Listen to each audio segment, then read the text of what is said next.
Greetings and salutations. Hello, how's it going? Light. Oh, sorry, I'm late. I'm Karen Russell, and welcome to my channel, where this is the continuation of my Pillars of Eternity playthrough. Playing a chanter. That was it. I was investigating some secret cult place. I saved it before going into a room, because I have the feeling that was going to be a lot of talking.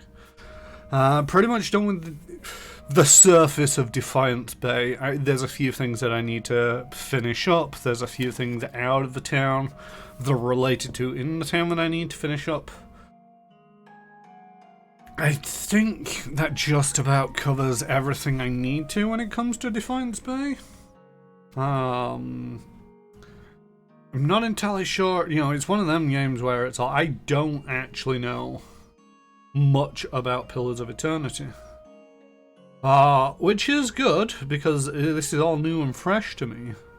The negative part is, so like, I'm 11 sessions in now, and have absolutely no idea how it's going in terms of progress, in terms of how much longer this is going to be going on for. You know, I did do some poking around on the internet, just mainly related to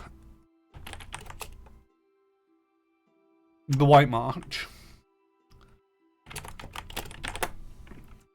Because it was one of them where it's, I've got the DLC. I've got the DLC installed. I just don't know how and where it crops up. But one of the interesting things I did find out was the DLCs actually increased the level cap.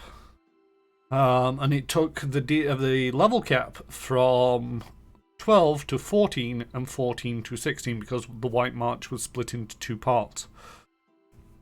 So the upper end of the level cap is level 16. The main plot was level 12, so based on that, it's not a very good judgment of how long the game takes, because one of the things about many TTRPGs or role-playing games tends to be the first few levels you'll crack through them in no time, and you'll be sort of like done with level 1, done with level 2, 3, 4, 5, and the next thing you know, it started to slow down and you've not seen a level up in quite a while. I have a feeling that it's kind of gotten to the point where the level ups are not coming thick and fast. But because of that slowdown, it's all, you can't say, you know, for 16 levels, you can't say that by the time you get to level 8, you're halfway through the game. Because the first 8 levels, in general, will take half the time as the next 8 levels. So you might be able to say, oh, you're a third of the way through the game when you're halfway through the levels, and it's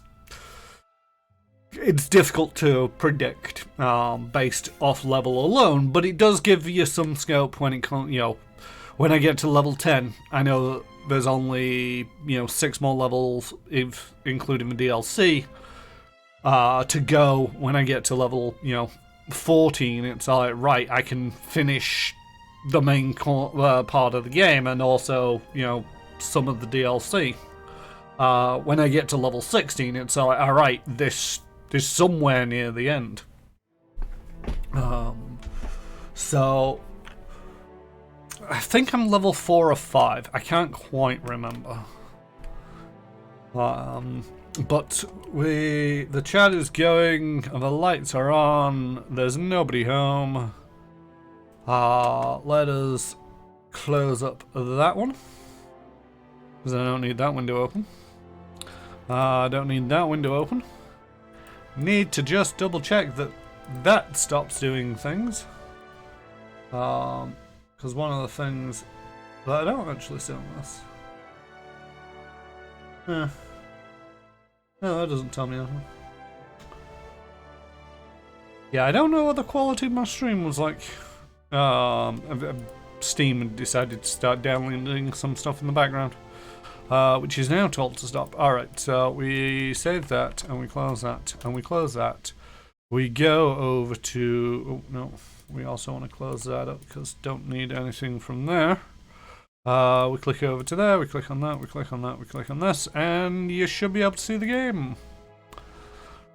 Right, so I'm in the Temple of Wodica. Wodica appears to be the god of the goddess of justice and or retribution, memory, rightful wrath, that kind of thing.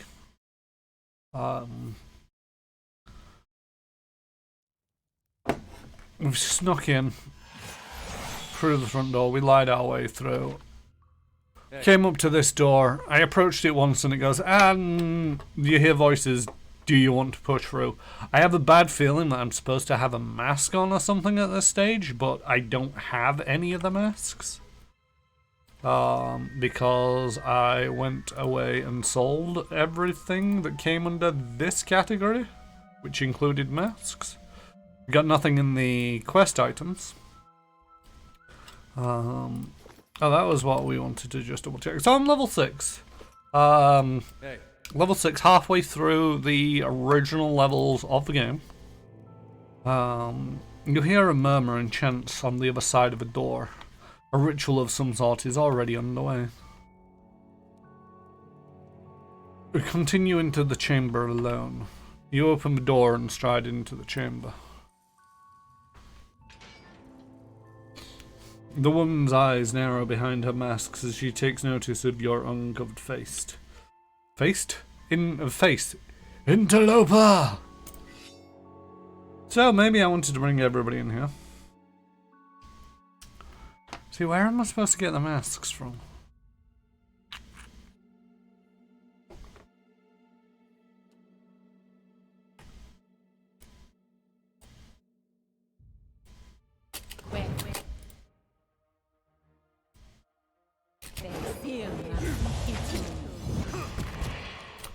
I just got murdered trying to get out of the room.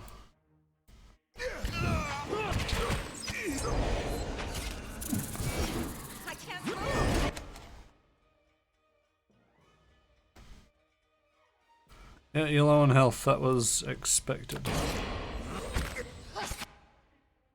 And you got knocked out.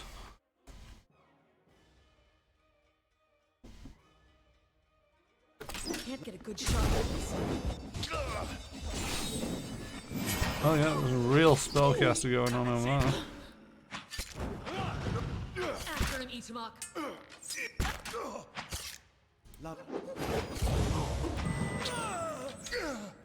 Nope, you're stuck. That's it. No bother, I lost the cleric kind of guy.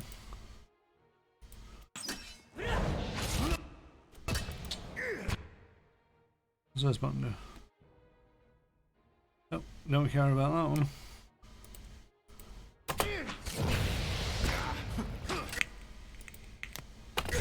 Lava will be on sync.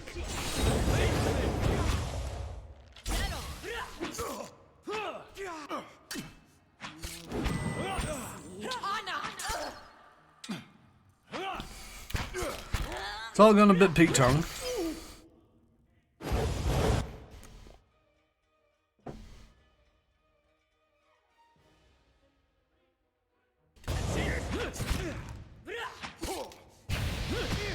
But we're going to use a lot of magic to get through this.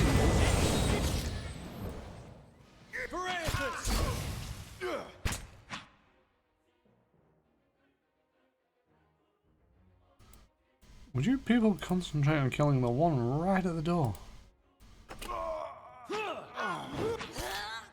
Can't How are you doing? this.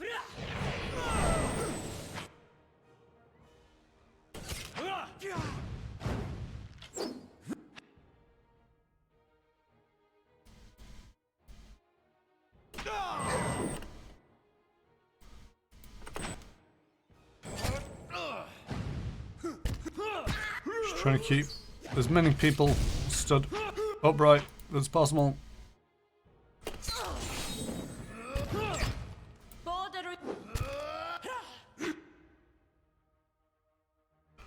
Okay, now onto this guy.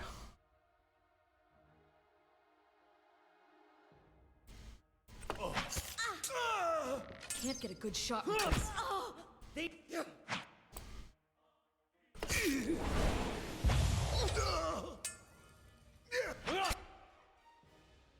I got nothing that's gonna help that. Oh.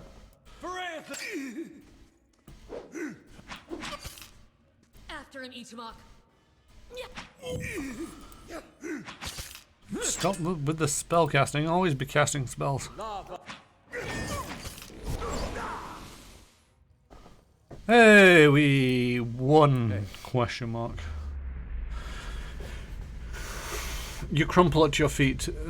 Crumpled at your feet lies the body of a woman. She wears a dark robe that bears the insignia resembling a key. As you approach the woman's body, feelings of rage assault you. The dead woman's voice howls in your ears and her lingering consciousness rends at you. Her essence tingles through your bones and in membranes. It fills the spaces between your ears and behind your eyes, clawing deeper into your core. You see a gathering of men and women wearing robes like hers, their faces hidden behind masks. One by one they approach her, whom they know as an acolyte. She places her hand on each of their foreheads, searching their thoughts. She tests them with ritualistic questions, and they answer that their oath is sealed by the leaden key. She asks them of their tasks, gives them new ones, all without a word. Try to see the tasks. Her essence flares, fighting to boil your blood, burn your memory, and splinter your bones from within. Yet between its strikes you see flashes of something else. A tower, a prisoner, and a ruin. You funnel all of your concentration into a single effort of will, a sharp point that pins the raging soul in place like an insect in a display case. With the thing under control, you're able to examine it and the three thoughts swirling inside. Inquire about the prisoner. In your mind you see a building, magnificent with trestles and tiles, located on a pristine boulevard. The wealthy and learned stroll in and out, trading knowledge and coin.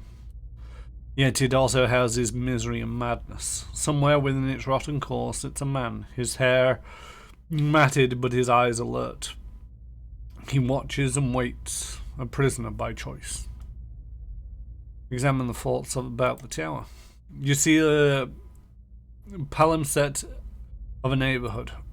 Palimpsest of a neighborhood. Run-down estates are cobbled around a cemetery and an ancient tower. Savage shapes prowl the streets, and in the tower is a man hunched over a strange mechanism.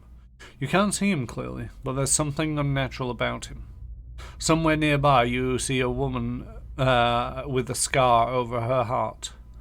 You understand that she has something he needs. You also see a door at the base of a tower, a seemingly impenetrable slab of stone and copper. But then the acolyte reveals an invisible split between the perfectly two matched halves, and you understand how the copper veins convert a command into action. You know how to open the door. Look into the ruins. The acolyte's vision takes you out of Defiance Bay and to a town in the wilderness with a watermill. A signpost on one of the paths reads Dryford. Several figures huddled together, shrouded in cloaks and hoods. An image of ruins suddenly looms in your mind. Two skeletal effigies flank a cleft in the mountainside. Back away.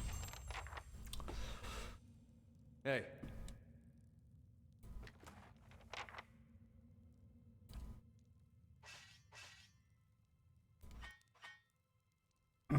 Most of this stuff is bleh. Hey, the Wodica huts. All right then. Oh, a lead key.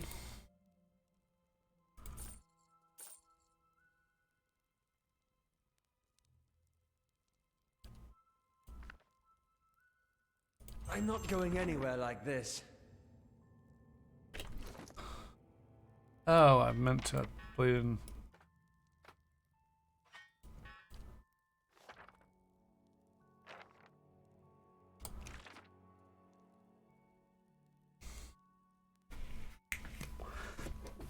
So many of these abilities and whatnot, but it's all like it's. You know, one of the things about computer role-playing games versus tabletop role-playing games is there tends to be a lot where it's like, okay, you know, this is a great spell for combat. That's not too bad if you want to slow people down, but you need to get that off before they engage you.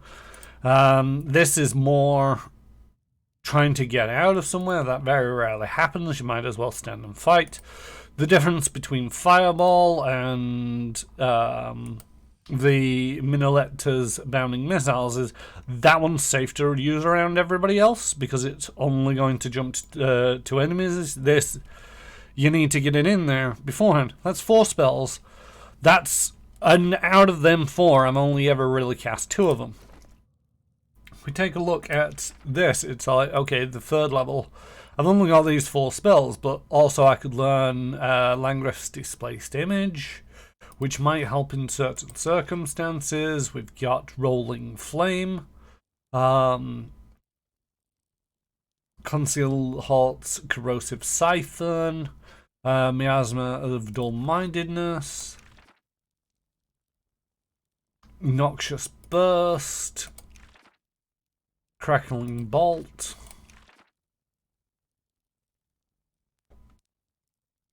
Conceal Halt's Draining Touch. I think that's different to one that I saw before. That's Fireball, Crackling Bolt. Nothing in there, despite the fact that it's his own grimoire. Once you figure out which few spells that you want to use, because you can't really use them in imaginative ways, and also, you know, when it's like in this situation, it was like the main thing to do there was to get into this room and start dealing with these enemies. It wasn't about laying out a trap. It wasn't about trying to set something up so that you could manipulate it in ways that the game possibly doesn't expect you to do. Whether by design or by consequence, the sputtering candle on the hooded statue's face is... The hooded statue's face is almost impossible to see. All right then. There's a little switch over there, which is probably going to lower that wall over there. There we go. Devotees have placed assorted keys, their teeth filed away amongst the runnels of wax. So a lot of junk. Why are you carrying around? It's decided to put everything that he couldn't carry into there. Part of me is like, should I? One of the things is, it's like, I can't actually wear a hood. So it was always going to be impossible for me to enter this room wearing a hood. It does make you wonder about how racist this group is. Talk of Defiance. Only usable by Ranger. Plus 25 defense against charmed and confusion attacks. Plus 10 defense against dominated attacks. Plus 10 concentration. Alright, so you're the Ranger. You can take that for the moment. Let's see. What is it good for? Oh, it goes in that slot. There's a lot of stuff that is going into that slot. I think I can kind of prefer that over the will. Hey. Where's this going to lead? I had a feeling this might be a quick out.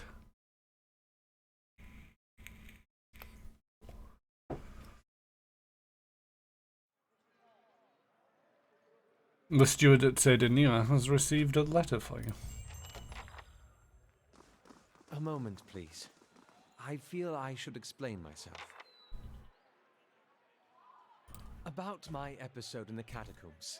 There's something I should have told you earlier. So, tell me now. He clasps his hands together, slowly massaging a knuckle with his thumb. I meant no harm. I thought I could keep it to myself. That when we resolve the matter of your soul, we could also address my problem?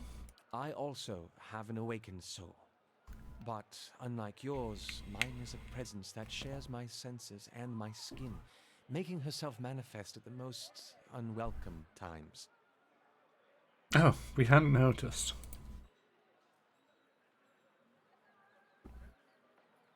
He closes his eyes and grits his teeth. His lips quiver and twitch with the vestiges of some internal debate. Several seconds later, he opens his eyes again. They're watery and bloodshot. I'm sorry. I've tried to learn to control Isilmir. I've gotten stronger, but so has she. Why didn't you say something sooner? I learned to keep her a secret a very long time ago. Those with awakened souls are shunned, mistrusted. And after your experience with Meerwald, I'm certain you can see why. You need to be careful. Tell me about Isilmir. Artless, uncouth, a creature of rash impulses and feeble faculties. She wags her impertinent tongue when she should listen. He winces, his expression rippling between control and chaos. Aye, this one's fit to boil. Hard to get this gaff over anything tisn't to do with books and spell speak. His face flickers with a sly grin. He grimaces, running his hands through his hair. I have none of her memories, and Bereth spared me that much, but her coarse manners and intolerable harl speak suggests a providential, provincial from a very, very long time ago. She tends to surface a hair's breadth from conflict when the fuse is burnt down and teeth are on edge. And when she shows up, she doesn't stop to gauge the situation, she just acts. She seems reckless.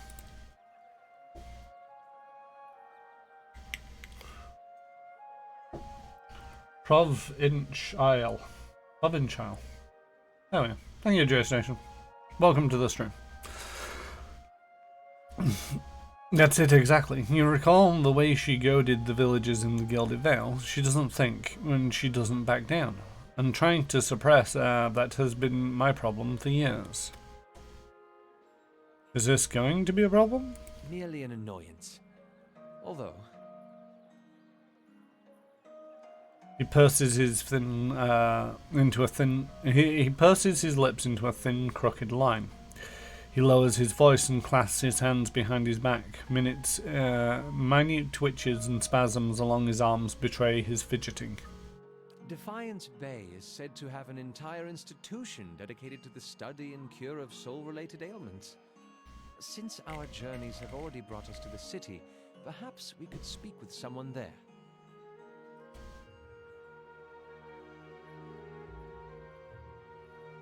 If it is helpful to you, we'll go. Thank you. This has been a great burden. Time to get moving. Hey.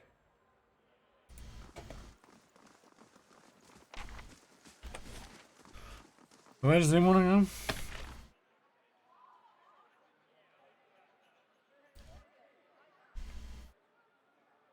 Ah, the White March has started. I knew that that was basically the trigger. I looked up what the trigger was for the White March, because it was one of them where it's like, I didn't want to miss it, but at the same token, I didn't want to sort of like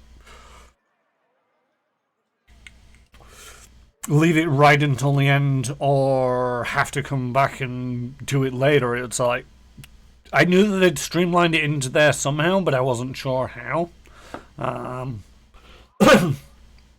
But yeah, a letter has arrived at Sadenua. addressed to its new ruler. The steward believes it may present an interesting opportunity, and it's under the category of White March, so something to do with that. Find an expert on an awakening somewhere in Defiance Bay. Ah, blood and sand.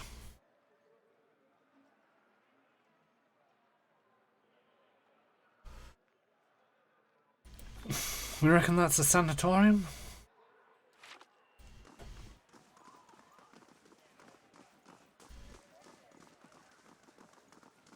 It's one of them where it's like, it's a little bit annoying that they didn't give us that quest when we arrived. Because when I arrived, I did a complete sweep of the city talking to everybody of interest with a name. Now it's like, oh, now go speak, find an expert on the awakenings, and it's like, I don't know who that might have been. Well met, friend. I don't remember talking to her. A woman stands in the shade of the garden, muttering to herself. She's fixated on the pages of a large, well-worn tome, seemingly oblivious to the blooming flowers and cool, fragrant breeze. She only looks up when your shadow crosses her page. Do you mind? I'm rather busy. What are you busy with? She snaps her book shut. I'm studying soul attachment. We all know that souls move into people at birth and out of them at death. But we still have a lot of questions about what makes them stick, so to speak. What do you mean about making them stick? She brushes a stray lock from her forehead.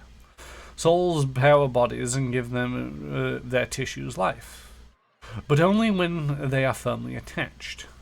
It's separation that leads to a whole spate of soul-related ailments, including the Hollowborn. But if we understood how to reattach souls, we could end Wadewin's legacy. Maybe even conquer death. She scratches behind her ear. That's a theory, anyway. Unfortunately, I don't have all the research I need to put this into practice. What exactly do you need? There's a manuscript called the Theorems of Pangram. It contains research from Pangram's experiments on detached souls. The Hall of Revealed Mysteries is rumoured to have a copy in the Elder Archives. I heard of the book back in Salona, I think, but I've never seen it. But many animators speak of it with awe. The theorems could advance my research by leaps and bounds, but Grimdar, the High Archivist, worships Whale, which means she has some paradoxical views on sharing and restricting knowledge. And she's not exactly a proponent of animancy. She tends to restrict the kinds of information that would be useful to me. Maybe she could be persuaded? You're welcome to try, but you wouldn't be the first. She sighs. Look at me spilling my troubles. It's kind of you to listen, but I should really get back to my work. Anything else? Tell me about yourself. I am an animancer at the sanatorium. Currently, I'm researching matters related to Wadewin's legacy. What's Wadewin's legacy? Wadewin's legacy refers to the rise in Hollowborn children in the Drywood in the recent years. Some have also connected it to the so-called bioics that blow through the Glenfartham. There's hardly any reliable data on those, though, so I can't really comment. She sniffs. I don't much care for the term Wadewin's legacy. It reeks of superstition, but it's too prevalent to change at this point. Personally, I'd like to see people take a more methodical approach to these matters rather than throwing up their hands and blaming the gods. There's at least we'd understand how to fight it if it happened again.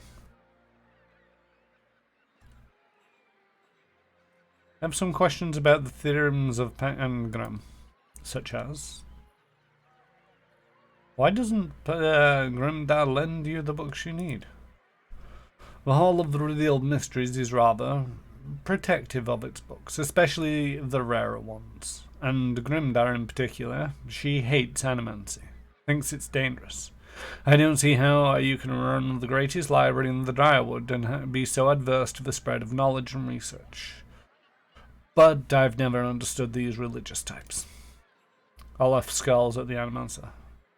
Some knowledge is best kept under lock and key. Tell me about the theories of Pangram. Theorems of Pangram. Pangram was an Animancer working in the Drywood. He had some interesting theories about essence and some rather innovative techniques for studying it. He was able to reattach souls to body after death, although he wasn't able to prevent his patients from degenerating.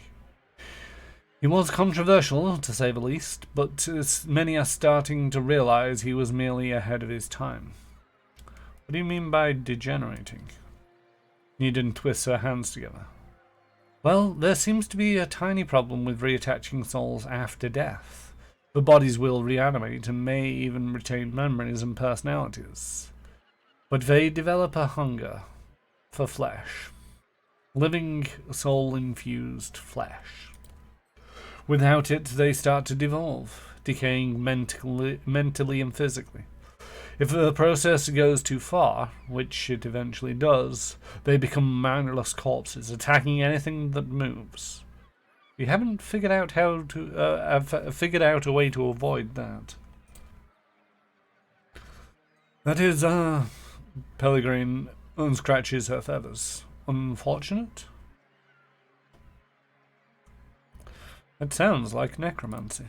Nonsense. Necromancy is magic. This is science. She emphasizes the last word.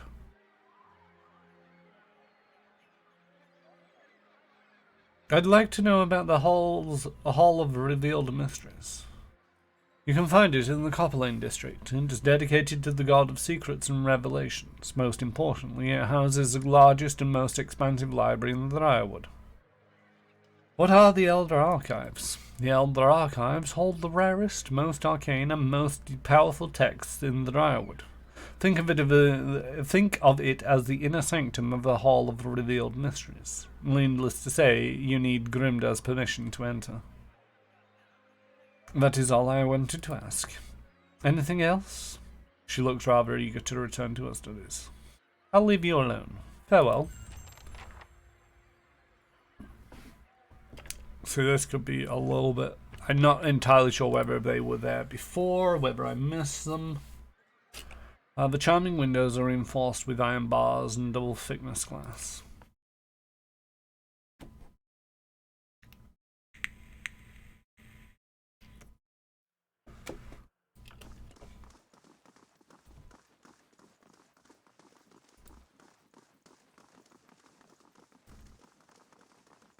Hello! Head Warden Elemantha. Ah, the Watcher. What brings you here? You may have a member of the Leaden Key in your midst.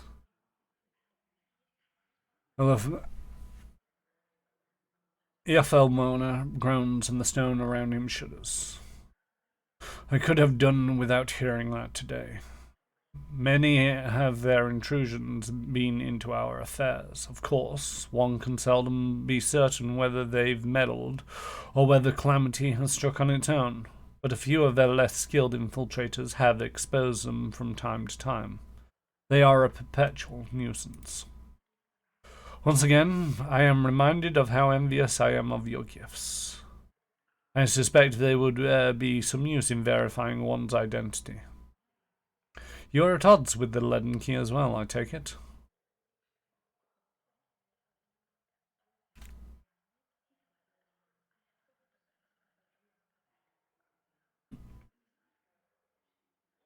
One second, I need to go just double check something.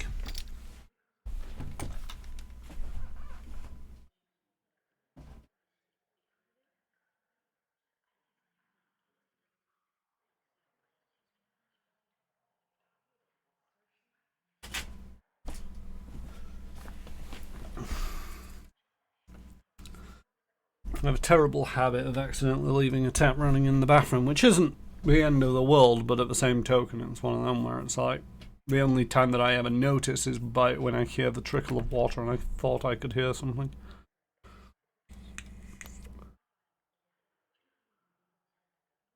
They are up to something, and I am trying to determine what.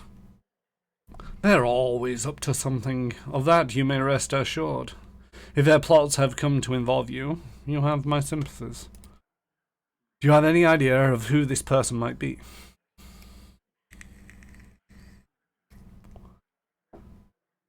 It would be unwise to consider anyone above suspicion.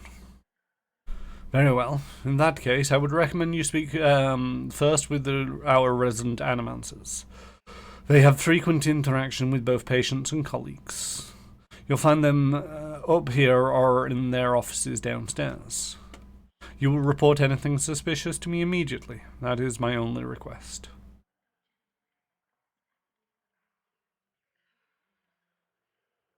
Are you the animancer who's been buying relics from Immortal?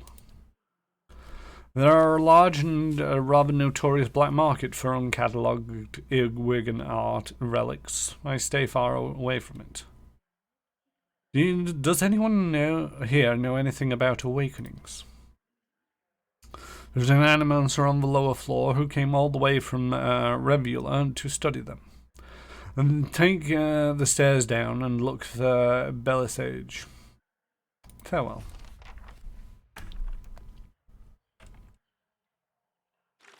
A place of misery and madness. That's...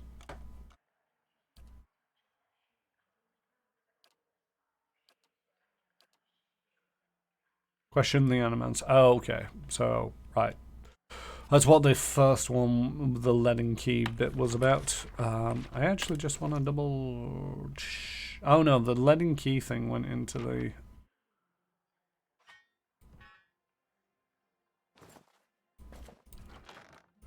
quest items, didn't it?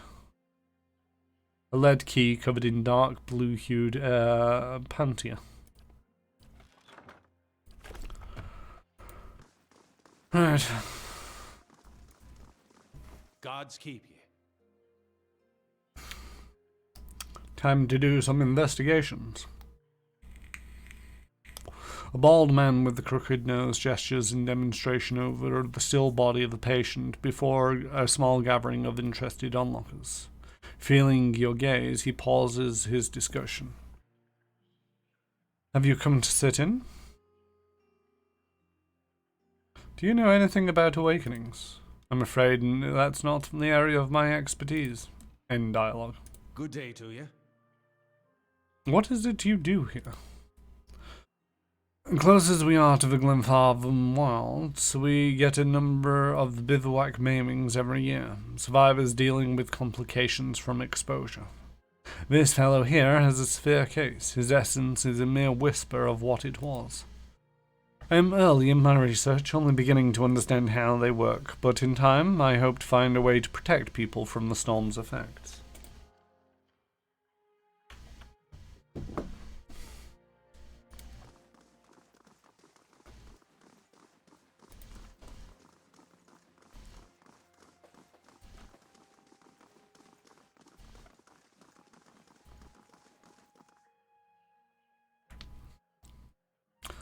Nens regards you with bright, intelligent eyes. Can I help you with something? I'm investigating possible leaden key activities in the sanitarium. Seen anything suspicious? Oh, I'm afraid I'm too wrapped up in my own research to pay any mind to what else is going on around here. One of the other answers might know something, though. What do you know about awakenings? Not much, I'm afraid, but the sanitarium attracts experts from all over. I'm sure someone here can help you out.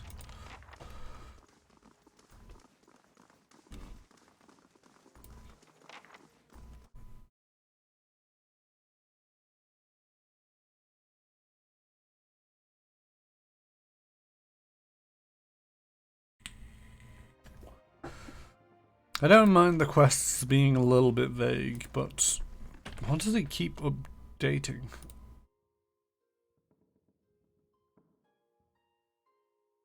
Oh, okay, it's just adding notes onto this.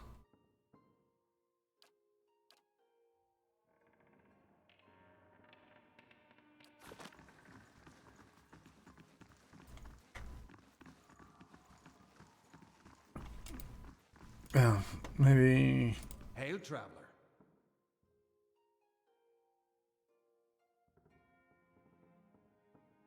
Helig is dead. For good. Modron lets out a long breath. Then I can rest easy. You've done a great service for Animancy, for the sanitarium, and for me. Thank you. Glad to be of help. Farewell. Was hoping he'd have some kind of insight soon, as though he kind of owes me a favour. Ah, Belisage. Well met, friend. A woman paces back and forth, her feet crunching on the soft red carpet. She gestures and mumbles to herself, shaking her head as she pores over pages of notes. She almost walks into you. Acosti, here I am looking so hard for answers in my research that I did not see the Kif standing in front of me. What can I do for you? Have you noticed anything unusual or suspicious here lately? It is rare for me to notice things that do not relate to my work, even when they are in front of me. Scientia Animancy. But I am not the best choice to help you with that. Is there something else you needed? I'm looking for an expert on awakenings. She laughs bitterly. That would be me, though the lack of research subjects has made me more of an expert on counting floorboards. I would like to transfer Animance's success in buttressing pre-awakened souls to smoothing those souls already awakened, but I need subjects, and most of the patients here are too broken to produce reliable results. It is a tragedy to have come so far for nothing. You're in luck. I have a volunteer. She springs to the balls of her feet, beaming. Gelderad, who is it? Alof's lips curl into a frown. I don't know about this. She grins more broadly still. Don't be silly. The process is perfectly harmless. All you must do is stand in that cage. I beg your pardon? I jest. You Adrians are so uptight. I do not even know what the thing is used for. It belonged to the last occupant of this office, I think. Now they'll upgrade him into a cell. Again, I jest. She rubs her hands together, getting down to business. So, I need you to sit here. She takes Olaf by the shoulders and steers him to the couch. And try to relax. But don't try too hard, because then you will not be relaxing. Indeed. His eyes are humorless. You must also wear these. A little cold, but the copper will help conduct your essence. The Animants have fashioned a thick copper bands to Alof's forehead and wrists. As she ratchets them tighter, his face twitches with suppressed irritation. Now, I will examine your soul through my scope. She reaches into her desk and produces a long chambered tube. Knobs, dials, and small toothed wheels run along the side of the device. It is fitted with Adra lenses cut to different thicknesses and concavities. By manipulating them, I find the angles and densities that will allow me to track the abnormalities in your soul. Does this mean we'll get to talk to Ilsmere more? I like that lady. She raises a finger. But first, we must find this cunning interloper. You will answer some personal questions while I make adjustments. Good luck. You'll have an easier time getting straight answers out of a drunk priest of Whale. Olaf squirms on the couch. Very well. She holds the scope to her eye and flicks the knob. To begin, tell me something personal. Something from a time before your awakening. There's nothing to tell. I was just a normal child living in the Sithwood. He looks to you. His face is set in a frown, but the rigid edges of the apprehension show through nevertheless. Talk about your parents. As you speak to Alaf, you feel your voice lower You feel your voice like a bell in your chest. It tolls softly, luring him into the mists of his own memory. Billy Sage doesn't seem to notice anything, but you can feel as your words are soothing his efforts, untangling its many threads. He closes his eyes. Mother is away most of the time, with the Thanes family, but I always know when she's coming home. Father bottles accumulate like storm clouds on the horizon. His fits of temper become swifter and more violent. It still shames him, knowing that her heimneg to another man supports us better than his labours as a steward. This is good. I'm starting to see something. Continue. Tell us about the time you awakened. She bites her tongue as she twists one of the dials. I am in my 5th year of training. Mother is home. I can let my guard down a little because when she is around, he is usually only angry with her. But he has heard that I have had trouble casting missiles.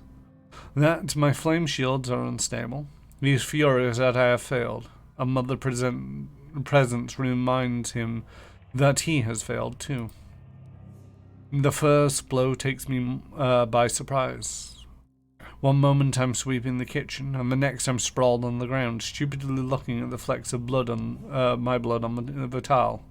His boots, glistening with fresh polish, thud across the floor. He kicks me in the stomach, and I curl up to shield my vitals, but it's pointless. Protecting one thing only leaves something else exposed. Still huddled on the ground, I retreat as fast as I can. I retreat until the vision of the kitchen and my own trembling knees is nothing but a pinprick against the field of black. His jaw locks and his eyes twitch beneath their lids. Machito, Burly Sage furiously clanks knobs along the scope. He's hypnotized himself with an old memory. You've got to bring him out. Quickly, I almost have it.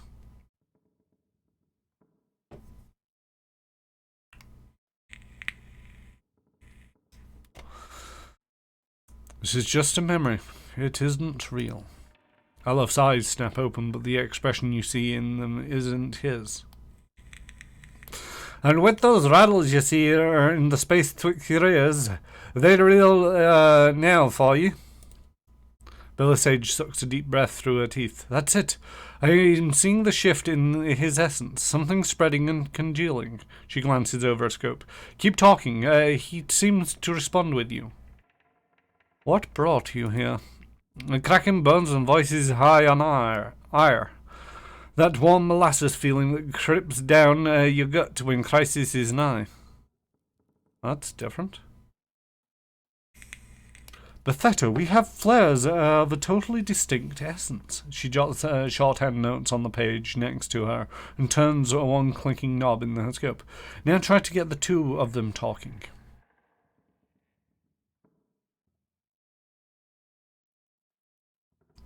Ilsmir, tell Alof why you've awakened. Fie. He's the one who needed me, hiding in his own bone bag like a turtle in its shell. Alof's face twists in fury. I never turned it over to you. Good. Yes, very good. She's... She rests from her scribbling, only to make another adjustment on her scope. I can see the two separate patterns of essence, where he ebbs and the other flows. It's as if the awakened soul fills the spaces that he leaves empty. She prompts you with a circling wrist, quill still in hand. Go on.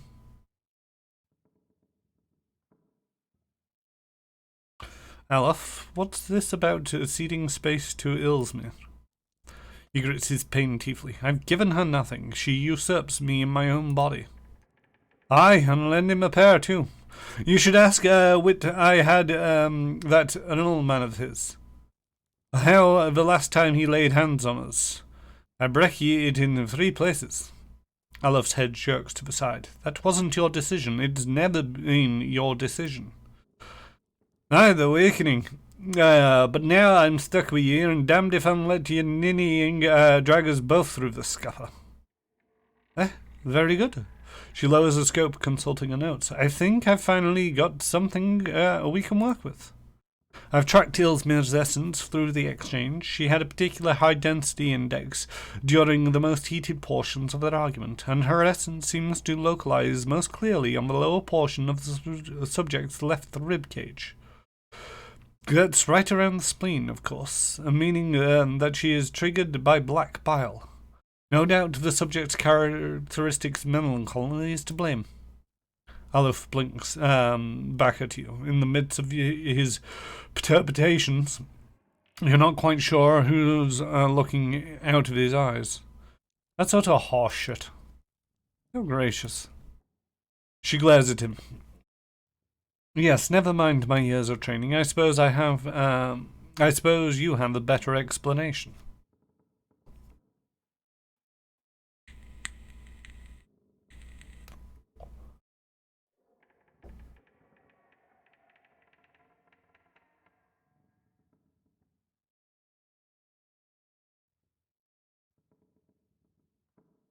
You're close. I think Ilsmir's appearance are related to potential sources of trouble for Aleph. Belsage carefully scratches her jaw and her gaze darting between you and Aleph. I suppose that could be true. She jots down a note. I'll have to check against other research. He removes the copper bands. Well, and good for you. What does this mean for me? Belsage frowns at her notes, tapping her cheek with the quill and making a grand show of concentration. However, you catch her stealing a glance at you over the pages.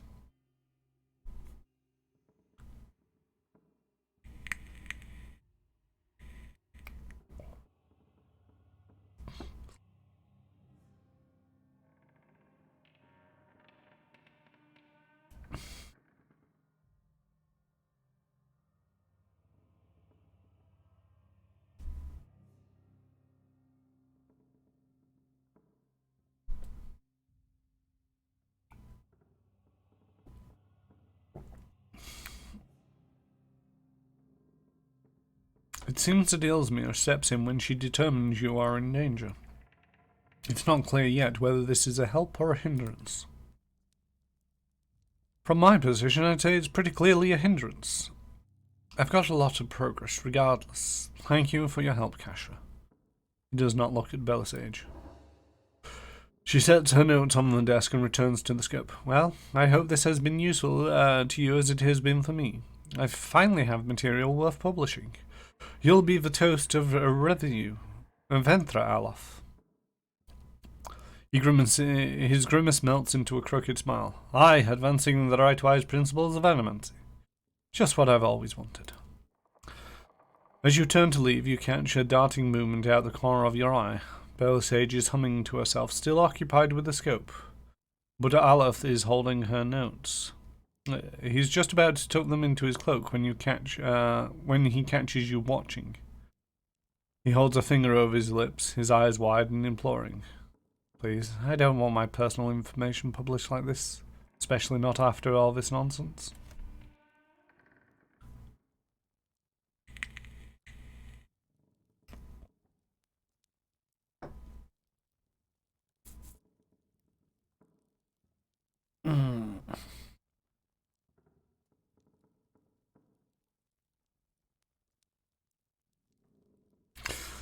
No, you get your explanation and she gets her research. That was the deal. He slides the papers back onto the desk, giving you a rueful look. I'm now gonna help you explain this one, Scullaboy. I appreciate where Aleph is coming from, but at the same token, it's like he did ask to come here and find an expert on such matters, although to a certain degree I feel that potentially the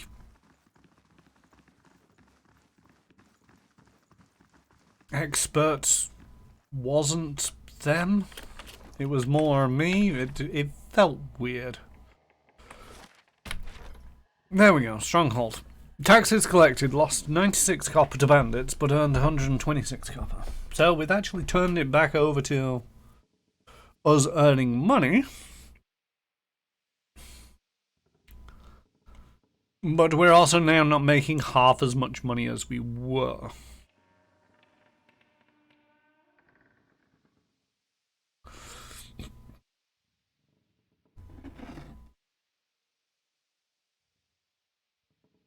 Got 3 before a wage.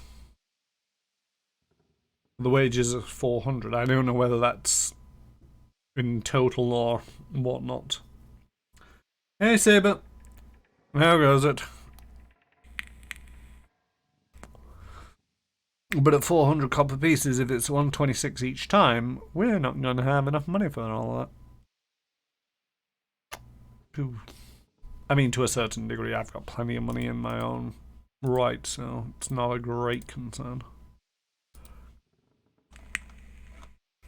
Still, we have managed to turn it so that we make more money than we lost. Although we kind of used to do that anyway.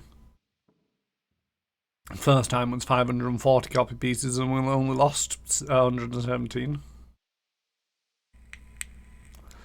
Then we made more improvements. Got the security up and we lost a lot more and earned a lot less. So we hired even more people. And we earned a little bit more, but lost a lot more. And then we had to pay them. And now we've managed to bring it back to we earned more than we lost, but we're not making that much money. This stronghold seems very random.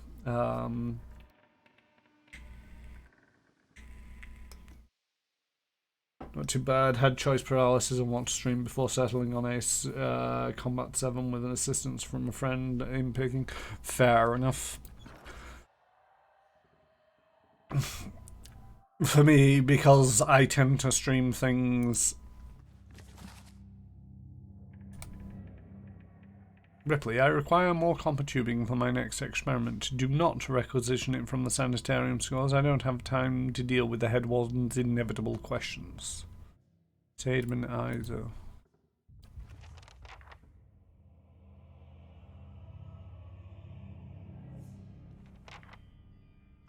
Good day to you. A young Olam woman traces her fingers along the spines of the books in front of her. Row by row, her motions are quick and skittish, like a bird's. She does not notice you until you are nearly upon her. Oh my! You startle me. Are you supposed to be here? What are you doing here? I mostly help Master Azo set up and clean his equipment. I keep his office organized since he's too busy to do it himself. If there's nothing else, I need to get back to work. I'm looking for an expert on awakenings. Me? I'm just Master Azo's assistant. But there's a visiting scholar from Revenue here named Belisage. She claims to know about them. Farewell.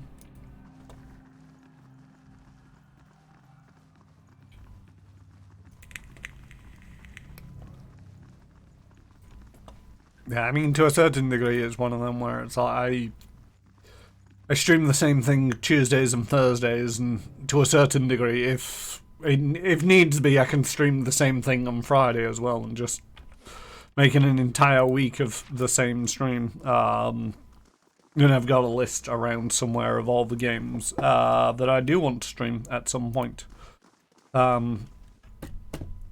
such as. It's on the Discord, that's it. The idea of the list of things that I intend on streaming at some point. Gods keep you. Have you learned anything of interest? Maybe. Is Seedman Azo running experiments on patients here? Experiments? Seedman Azo is in charge of patient welfare now.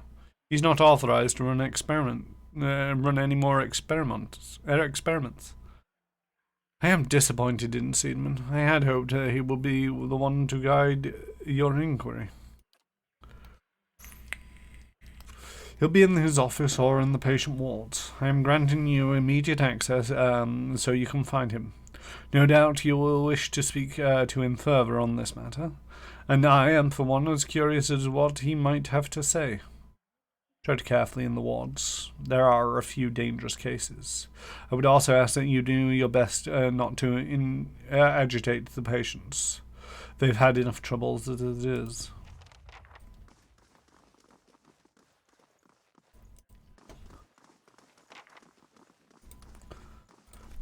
The one or two times that I've decided to stream something different is when it's been an overwhelming urge to stream a thing. See my occasional streams of Sea of Thieves, Monster Train, and Banners of Ruin. They were games that I've only played for like one or two streams. The first couple, Banners of Ruin were the first couple of streams that I did, which I did because I was basically just setting up and didn't want to go into a long haul game knowing that there might be teething issues. Monster Train was more of an experimentation. Surely these people deserve better treatment than this.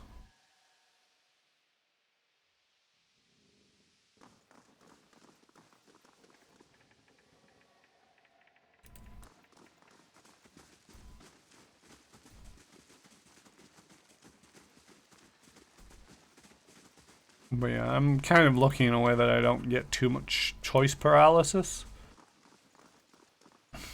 I do debate a lot with myself internally before I actually make a decision. It's like after Pillars of Eternity, I have no idea what I'm going to stream next.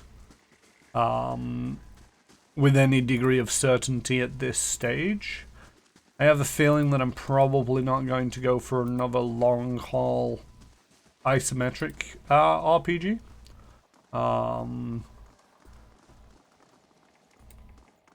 Probably going to favor something a little more faster paced, and or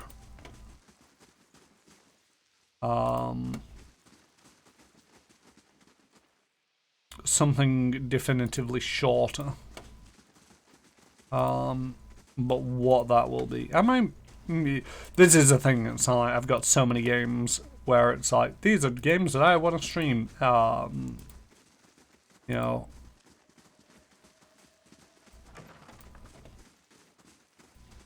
I do, to a certain degree, want to finish off Biomutant, but I'm so far through that game that I'm not sure if I'm going to actually stream it or whether I'm just going to stream it to the Discord when I feel like it and finish it up off Twitch.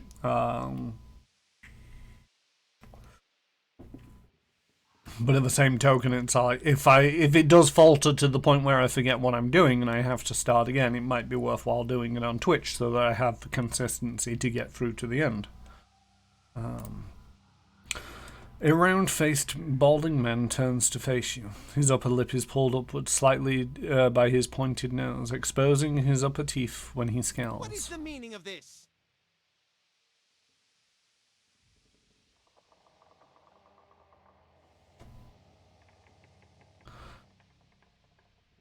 I need to know if you've seen any unusual behavior out of your patients. You're going to get a lot of looks asking questions like that in a sanitarium for the unbalanced. In truth, I may have spent little time treating them since have been reduced in my capacities. You might have some luck with the more functional patients. They tend to congregate in the main area just past the patient's ward. Ethel Murmur told me you're not supposed to be doing any more experiments. Well, Ethel Murmur has done much good for anybody since he had his soul moved into that inanimate object.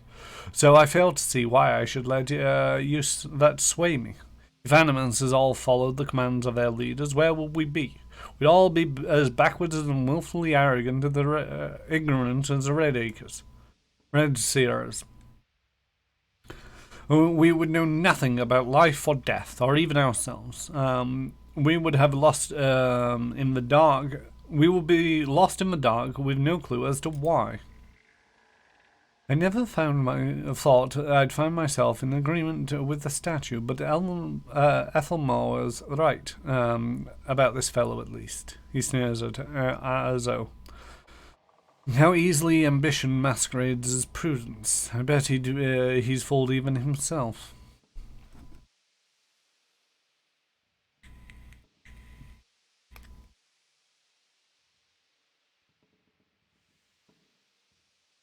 Surely there are other paths that don't involve risking lives. Indeed.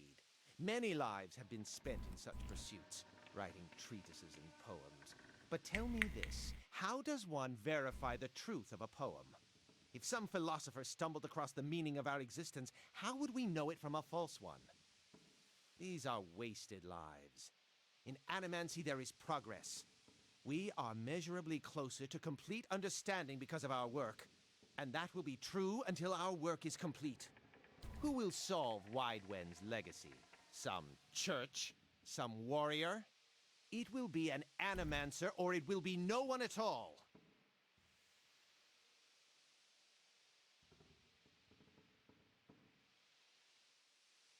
I've heard you've tried your experiments on any. Have you tried your experiments on any other subjects? I have, yes. No point about lying it now that Ethelmo is involved. I asked for volunteers from our patients, and a few brave souls came forward. It was very close at one time to a breakthrough. They understood that. They understood their sacrifices would mean something. I heard you were demoted. How did that happen? Azo's nostrils flare as he bares his upper teeth more broadly. That's none of your concern. Did one of the others put you up to this? Arama? That smug weasel? Things went wrong. Everything. I don't know how. I never know. I'll never know. He spits on the floor as if to remove a bitter taste from his mouth. Farewell.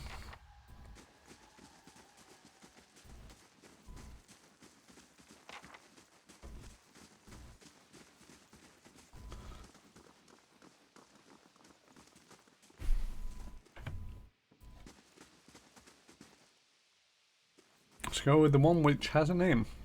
A curved spine twists this woman's posture forwards.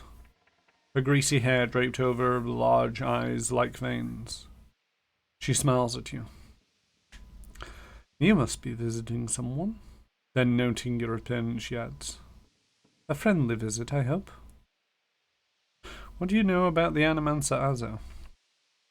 Oh, I like him very much. Many animancers couldn't care less about their patients. Look at us like vermin from their experiments. But Maza Azo treats us like humans, even the very sick. You can tell he does this to help people. He helped me understand a great deal about myself, and I know he's done the same for others. It's too bad what they did to him. He hides it well, but I know he's still affected by it. What happened to Azo? Freyol's eyes dark back and forth. Her voice lowers just above a whisper. They don't like to talk about it, but there was an accident. He was said to be one of the brightest in Direwood, that his reputation here, and that was what brought me to seek treatment. People say that it was his ego that drove him to try and solve the legacy, but that's hogwash. Even if he was a bit of a showman, he loved his homeland. He thought he could help. He wasn't one to speak of his work, suspected his colleagues might have tried to steal it. But he told me once that he'd figured out a way to create a soul. Not a soul exactly, mind you. How did he put it? A proxy? I think he called it. Had some machine that drew energy out of the very ether. Can you imagine? The point is, it was going to help with the legacy. It was going to make the Hollowborn into something easier to love and care for. God knows, that's something we need. Do you know what they call these empty babies in honor as gifts? No, tell me. They call them boys. Buoys. Buoys? Buoy? A boy. Boys. I think it's Bowie. I can never remember how to pronounce that. Anyway, because of them all found floating face down in the water. These mad times. Anyway, Master Azo had scheduled a public demonstration of his works in Cop Lane. He was so excited. And then the next day, he was locked in his office, turning away visitors, I heard. He stopped seeing patients. I don't know how exactly what happened, and I don't have the heart to ask. But I'm glad they're letting him treat people again. Have any of the patients been acting unusually? Well, there's Batixia, who relives a murder she committed more than 5 lifetimes ago. Idleman, who they say only has a half a soul and was found collecting the faces of others because he believed his own to be a false one. Graham. He speaks in a language no one understands and wails at night sometimes. Different from their normal behavior, I mean. Well, yes, I suppose there's nothing, but nothing they didn't volunteer for. Master Azo let us know that a number of patients in the North Ward had volunteered for a new therapy and will be escorted to his laboratory to receive treatment. The North Ward has our most troubled cases. I'm glad some of them have chosen to get help. It seems to me it's gotten quieter in there since it started. It's Graham. I see them taking in the most. He struggles, but he is always a bit of a wild one. Would I be able to visit the North Ward? They just like to keep them separate. I don't know that I've ever seen the guards allow visitors, just Master Azo. You might ask him. He's very sympathetic. Why are you here? Behind her hair, her cheeks flush. I don't want to say. You'll think less of me.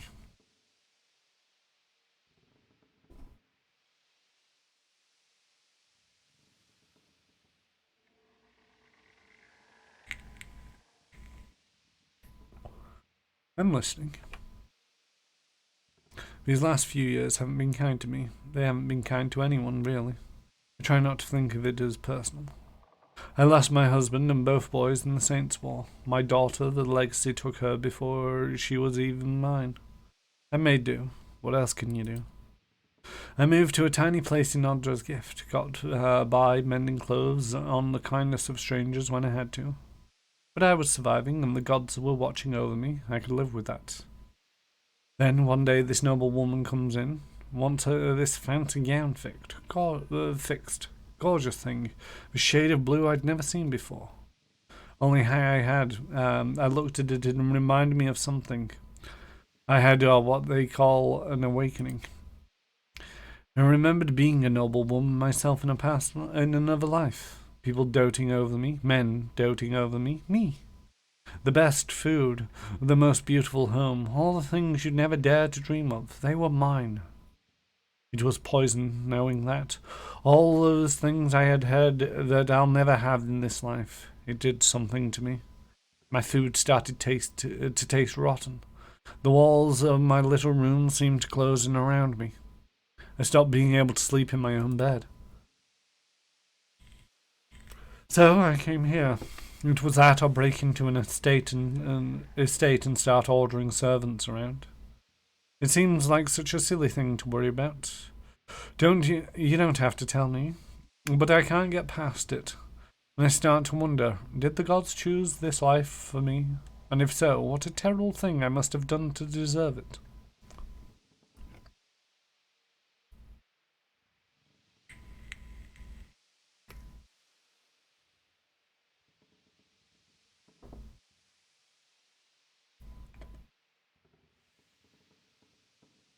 Maybe you'll get there again one day. If not in this life, in another. The strange part is, I think even the best wouldn't have been good enough for me anymore. I think I must have gotten to the point when I was that noble lady. Farewell. Interview Graham in the North Ward. Never sure which way is north.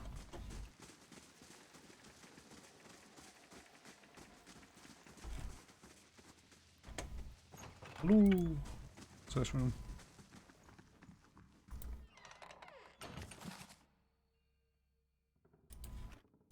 I'm not a thief.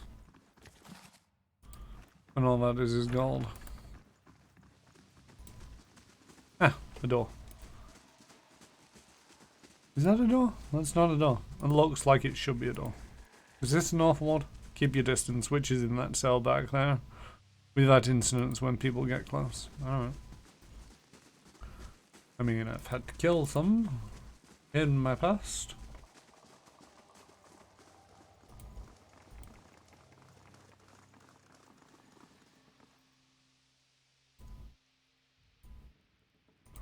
No visitors. This, I don't think, is an North Ward. I think I need to ask Doobly Watson.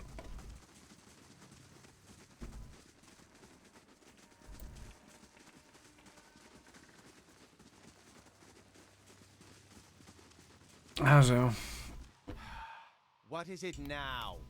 I'd like access to the North Ward.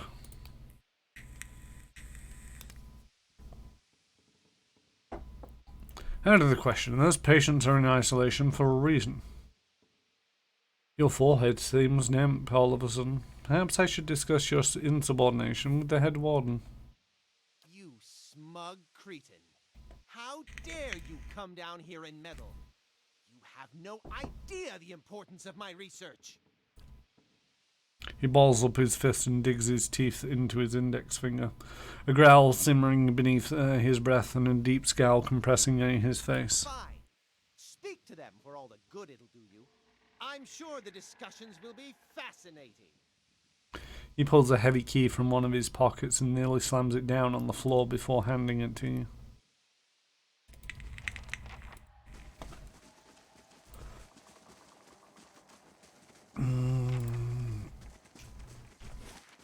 Happy, happy, fun times. He's a grumpy one, isn't he?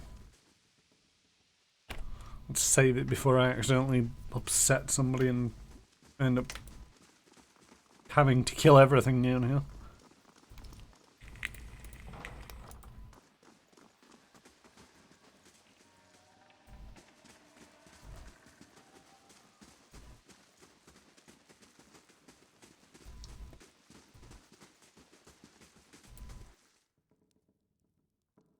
A willowed adolescent boy stands in the centre of his cell, gawkish and stoop-shouldered. He stares straight ahead, the occasional blink his only movement, and it is unclear whether he registers your presence at all behind his glassy, doll-like eyes. In this state, the barriers between your soul and his are thin and porous, easily bypassed if you should wish it. Reach out for his soul.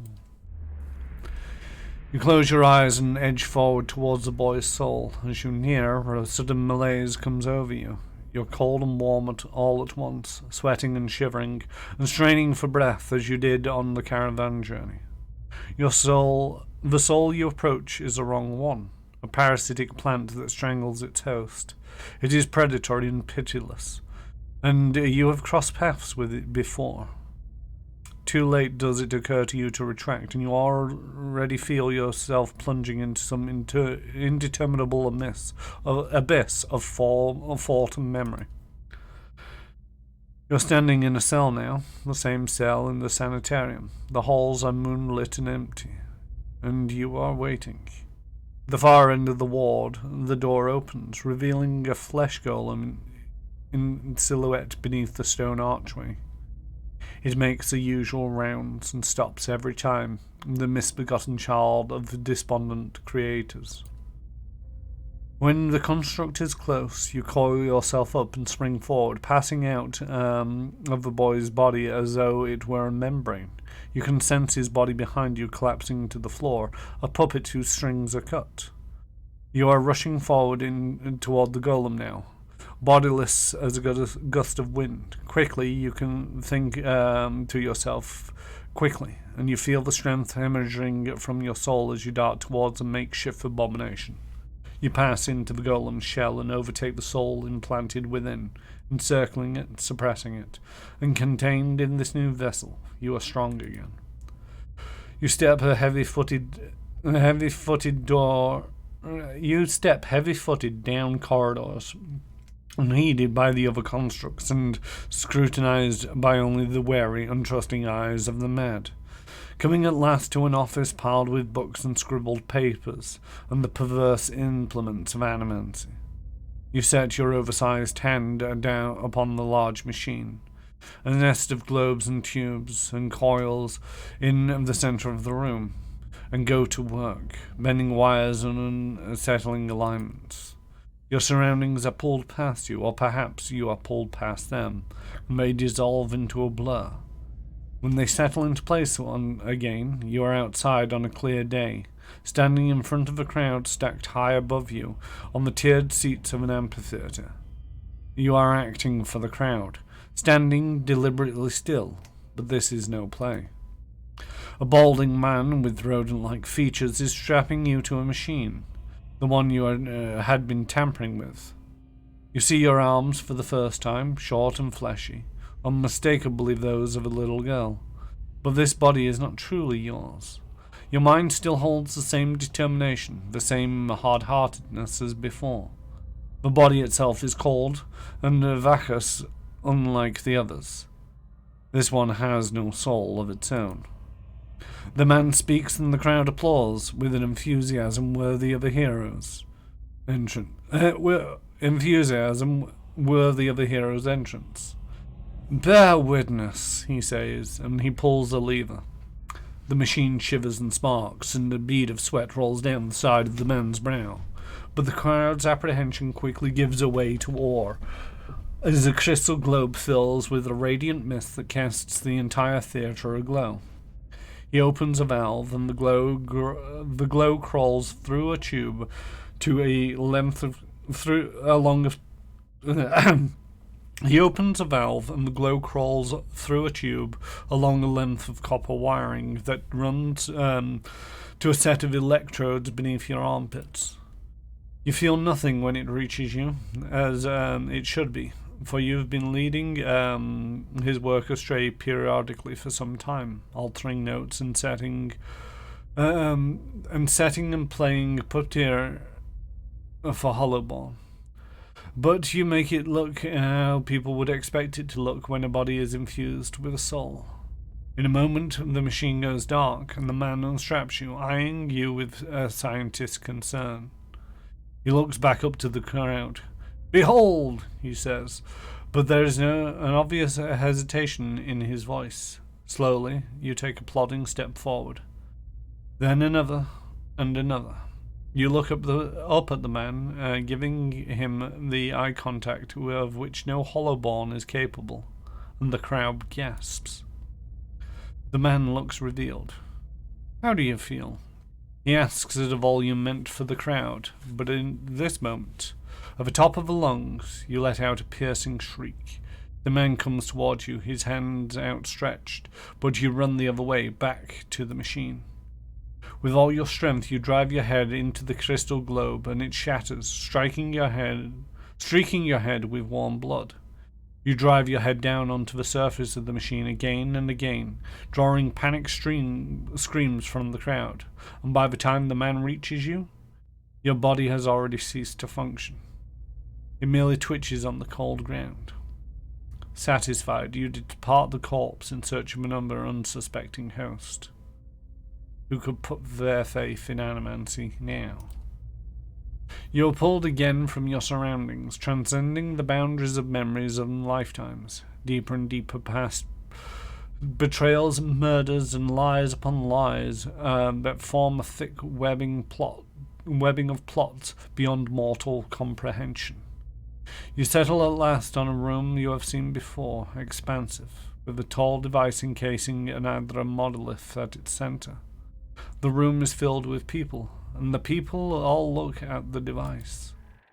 You are yanked suddenly back to reality, and the one catatonic boy in the cell is looking directly at you, appraising, calculating.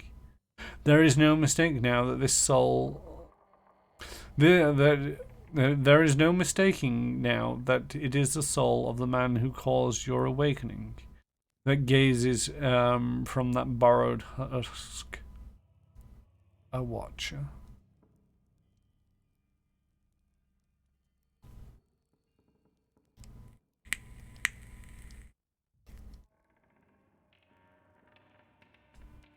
I believe we share a common past. I'm just looking for some answers. Is that so? He makes no effort to hide his disinterest, but he continues to search your eyes.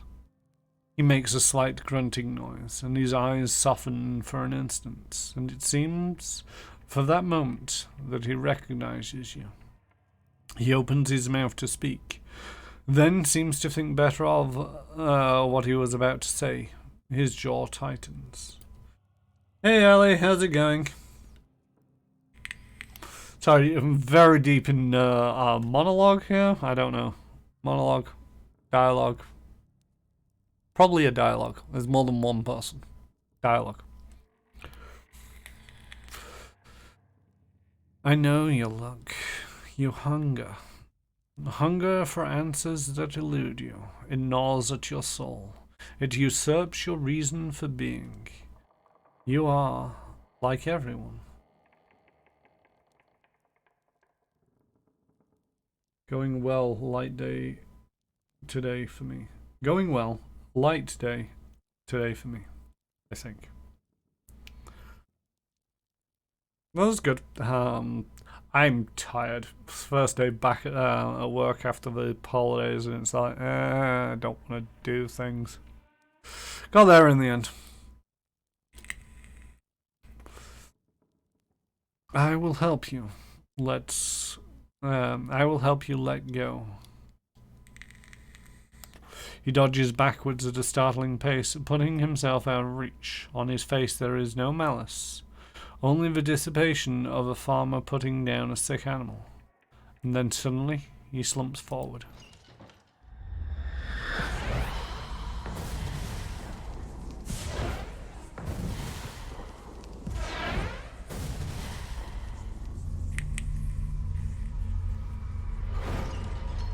Well, that can't be good.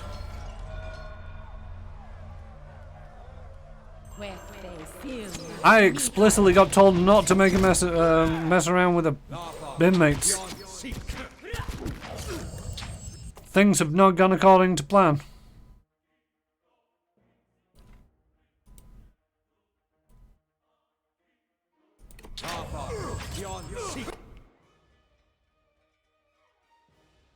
What is that? Is that the wolf? Yeah, that's a wolf. Okay. Or fox. I don't know what that thing is. I need you to go in there.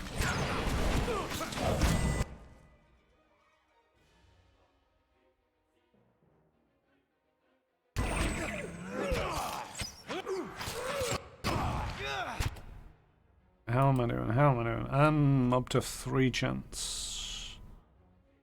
I want 4 chance. I want that...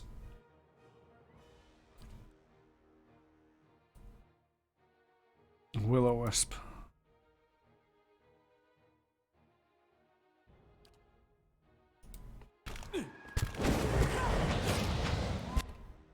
Where did you come from?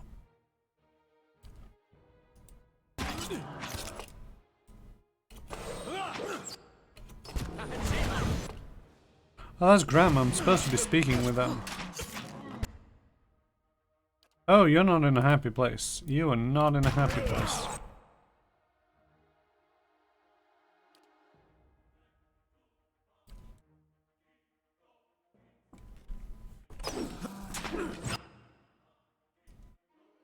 It's one of the prettier isometric games I've found. Although I've not actually looked at, seen, or paid too much attention to Pathfinder Wrath of the Righteous.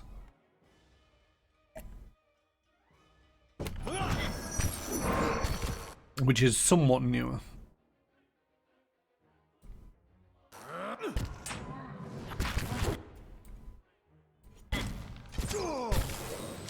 And I do know that they did a lot of work for that on improving the graphics over Pathfinder Kingmaker.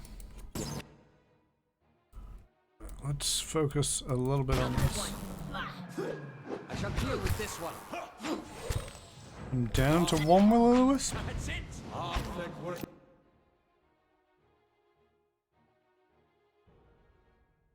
One of the problems I have with like pretty games with lots of graphics is like I barely know what's going on half the time. Right, let's have some scaly bobs. Although I suppose at some point, oh, I can only have one summon up at once. That's mildly aggravating. Could you move around and stab this guy? Thank you.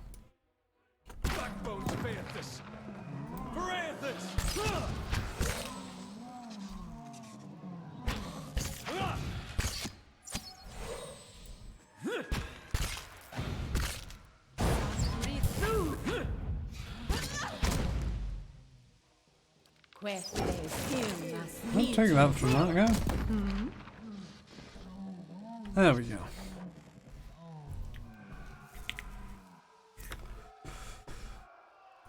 Hey.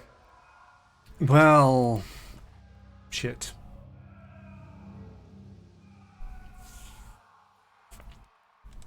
Oh, wish we'd brought a sled.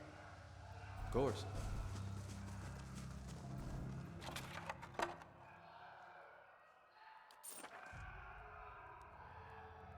The chain's grown with added weight. Crescent bite marks pit the edge of the cot. This bucket reeks of offal. So...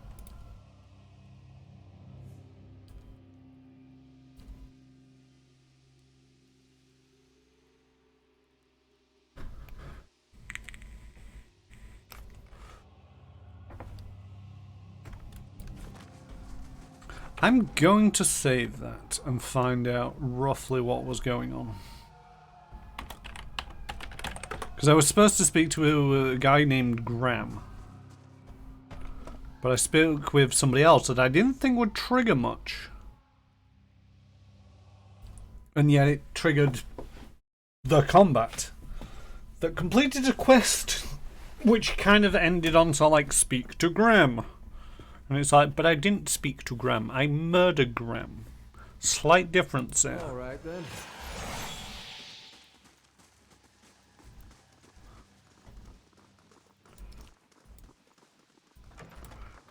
Did anybody see where Graham came from? Is this my face? Tell me. There's nobody in there. Graham.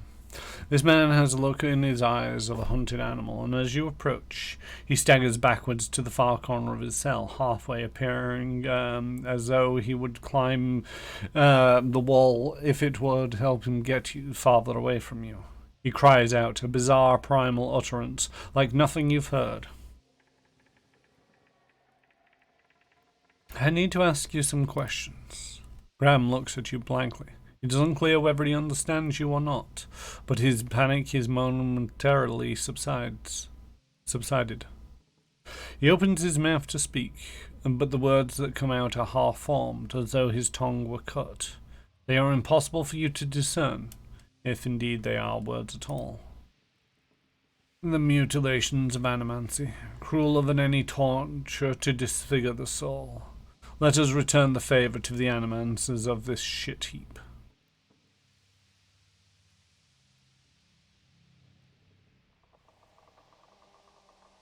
You're afraid. Do certain visitors make you afraid? He looks at you with uncertainty. Slowly, tentatively, he steps closer from the front to the front of his cell, and as he does so, for the first time you can perceive his soul within your ken. It is misshapen, as though maimed by some jagged instrument, and the large expanses of it have been gouged out entirely. You feel no barriers of resistance. If you wanted, you could look further into Graham's soul. Peer into Graham's soul. You project outwards towards the maimed soul in front of you, merging with it, its confusion and fear becoming yours as it whisks you into its depths. You're in your cell. A key turns. The door creaks open on neglected hinges, though thoughts come to you in waves, incomplete, broken, fearful. Standing at the door is a rotund, balding man. His upper teeth and pointy nose remind you of a rat. He beckons, apologetic. You don't want to go. Anything else?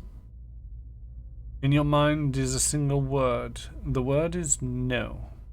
But it dissolves before it reaches your lips. You press against the back wall, cornered. You cry out. In darkness, you fight against unseen restraints. You cannot move your arms or legs. The man walks into the room carrying a lit candle, its meager flame casting long shadows across the books and machinery. Straps bind your arms and legs. Cold metal circumscribes the crown of your head and the breath in your chest, of your chest. The man is sorry. He is in need of raw materials. They dismantled his work and he needs another source. He needs to show them that he was right. He thanks you. He turns a knob and you feel yourself to begin to crack from within, and you feel pieces of you torn away, like having your insides chewed by a horde of rats, and you are screaming, a scream you can barely hear. Another night, heavy footsteps outside your door, coming for you. You look through the slit in your door. A flesh giant, an artificial being just outside, but facing left, facing the end of the hall. The boy there. The boy looks with interest at the giant, then collapses to the floor like a shed snake skin. The giant convulses for a moment, then rights itself, turns away, and leaves. Graham looks at you, still wide-eyed, but somehow more present. He nods at you, and then walks back to the end of his cell. Okay, so that's saying speak with the patient at the end of the hall. The thing is, I'm now curious what happens if I speak to the guy upstairs before the guy at the end of the hall. If I speak to the guy at the end of the hall, we all know how that happens. Everything gets messy. But the thing is, I'm gonna cheat a little. I say cheat. I'm going to be aware of the fact that I have played it through before and prepare myself so it might not end quite as badly this time.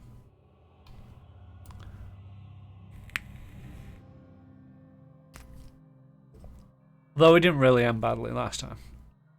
I just think it could have been slightly cleaner.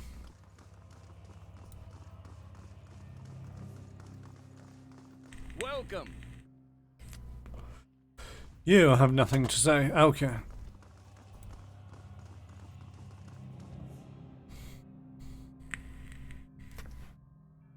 Hey Richard, Ted.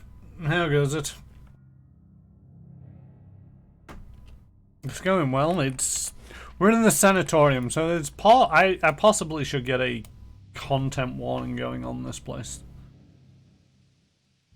Or on this stream. It seems a little bit darker than I was expecting, but at the same token, it's not too dark as to, I feel, justifies that much of a content warning, but maybe it should do. I don't know.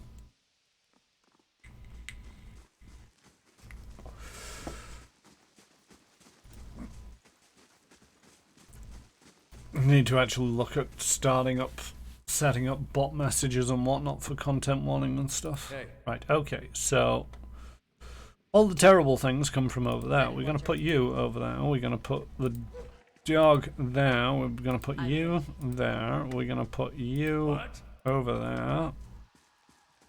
We're gonna put How may I you help? over there. Yes, And we're gonna put you certainly. over there. Hey. And you're gonna knock on the door. Now I've already read this one before, so I'm just gonna skip through it. You'll have to watch the VOD if you want to see all of this.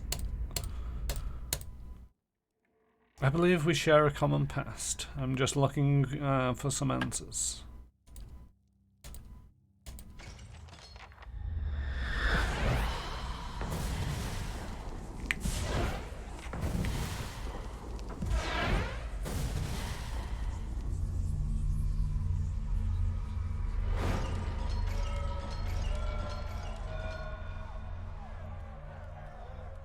Quick.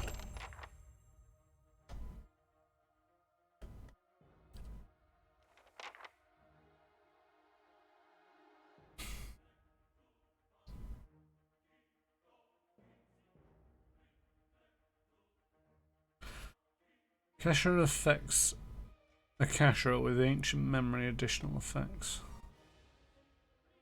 Oh, we get more endurance. Maybe. I didn't notice that before. Where is it? Ancient memory. Grants ancient memory passive must be chanting. Ah, okay. So that's just start of combat stuff. Right, yo. So you turn around and fight that guy. You fight that guy. The wolf ran over there. Everybody start fighting that guy.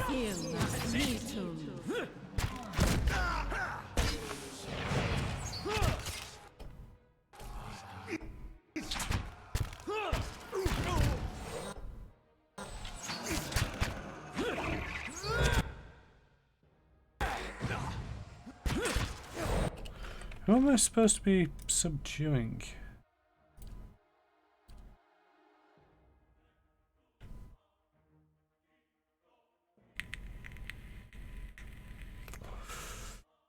Alright, it just says subdue them, but it's like...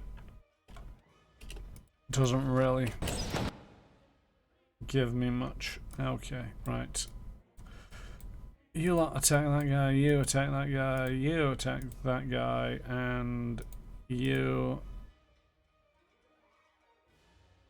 attack that guy. Let's have some spells go out from over there. No, don't run. Oh yeah, you run. You finished doing that? I don't know. Take care of that. That and that. How's your chant going? Okay, let's summon in a couple of will-o-wisps.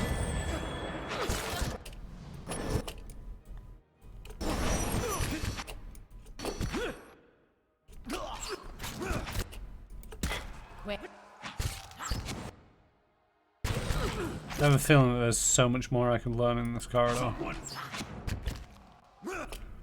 Nope, she died.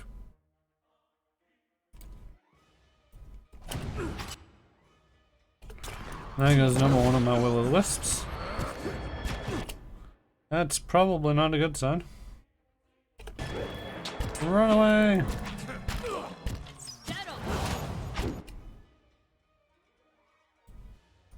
Everybody shoot that thing. It's chasing me! Don't, wrong one.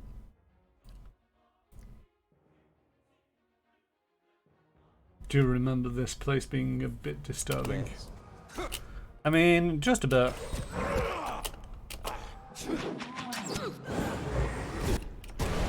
Oh, we totally murdered that guy.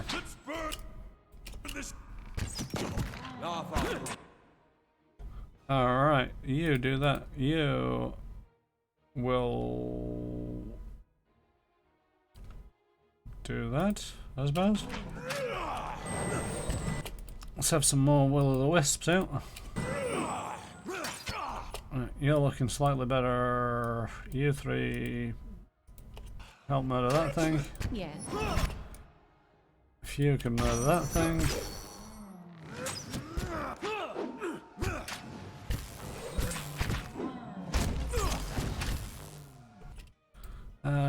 Let's have another one of these come down and round about there, and we're running out of spells. You're not looking so good.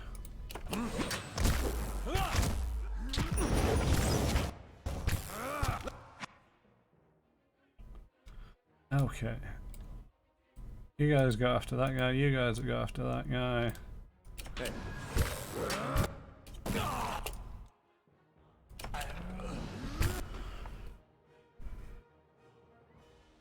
Is it oh shoot, I didn't see that crazed patient there.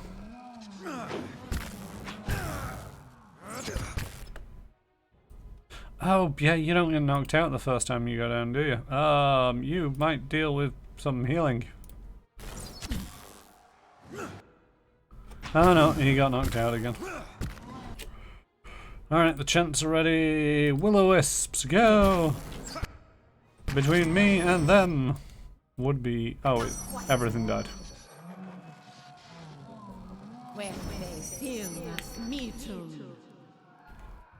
Welcome back to the land of the living. You all just got knocked the fuck out. Of course.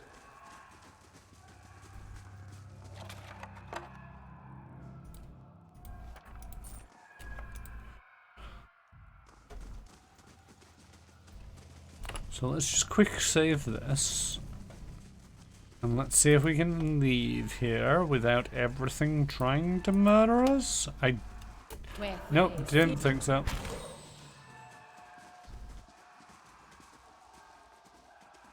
Varanthus! Dead on! Dead on!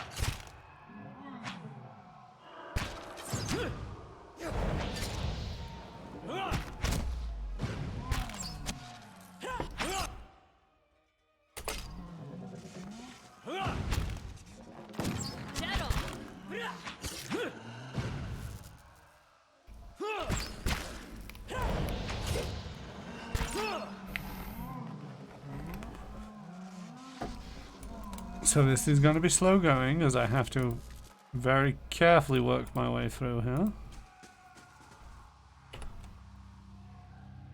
Oh, we do actually have that. Did that just help? Oh, I did. Hey. Still helping.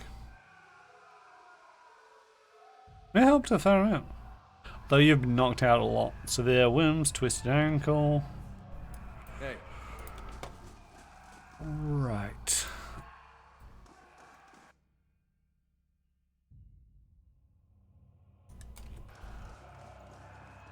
I'm ready. No. Be cautious. There we go. That's the Be button for constant. stealth.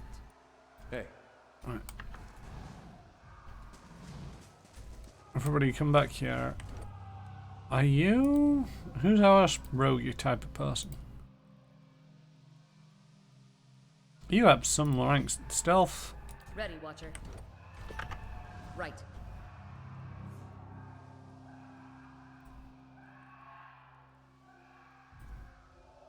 A lot of screaming going on. Oh, there's already people dead. That's not happy, happy fun times. My bow's ready. Run away!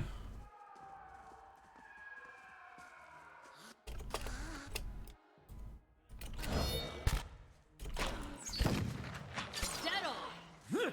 Alright, these are just witches, which are kids with no souls, or animalistic souls. There should be a content warning on a lot of the things that I'm saying. Ready, Watcher.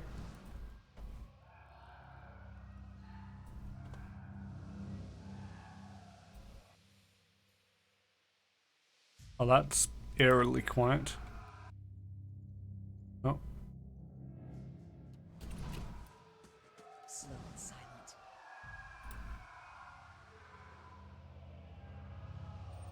Ah, shoot, shoot, shoot, shoot, shoot.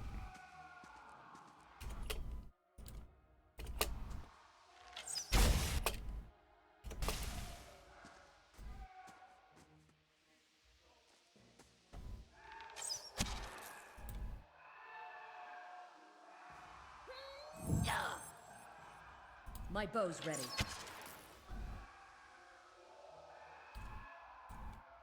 Dead on! My bow's ready. Run away. My bow's ready. Dead on!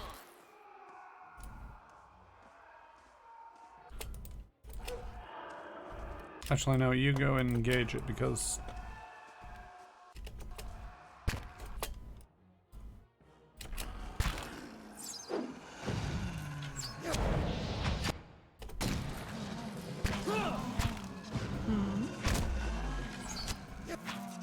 Throw a 10! Leave it to me! Boom, boom, boom.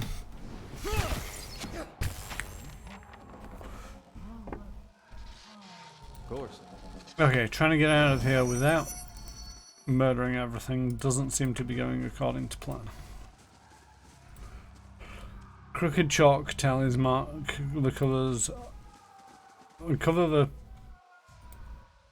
surface of this table. There we go. The crooked boards show deep gouge marks. The space is like folk and elven fingernails.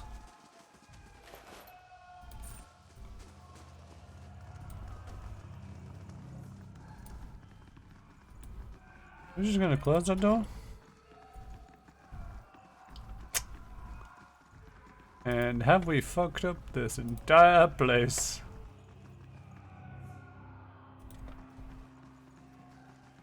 I'm getting out of here, it's not safe anymore.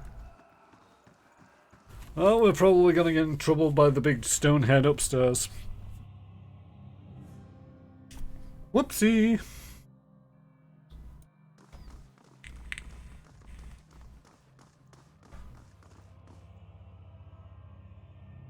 What in the blazes happened down there? You were given permission to ask questions.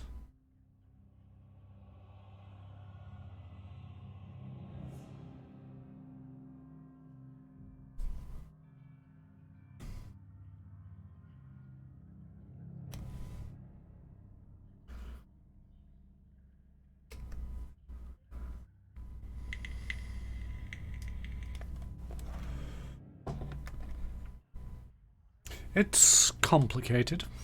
A patient of yours, Oskrim, and was working for the leaden key, only without knowing it. You finish your explanation and Eelmus breaks his silence. I have read accounts of people in history who could do what you describe. The accounts are few and brief and never reliable. Some go as far as to suggest that they are all the same person. If truly that person was here among us, plotting our ruin, would that I had a body again and could have be some real use in our time of need. I fear what the future may hold for this place. I'm grateful that you were able to dispatch the threat before there was loss of innocent life. We very nearly had another scandal on our hands. What of Azo? What part did his experiments play in this catastrophe?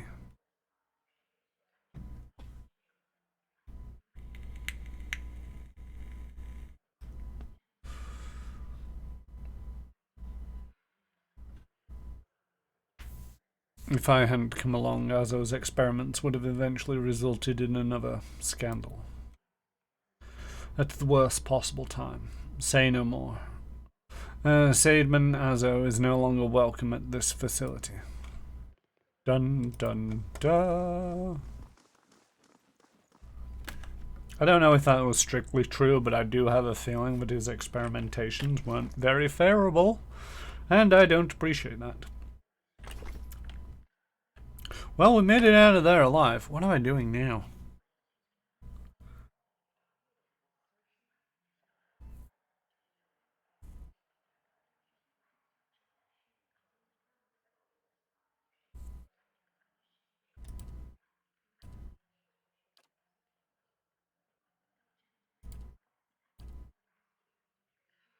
I got the wings of steel. Still don't know where that is. Yeah, don't know where that is.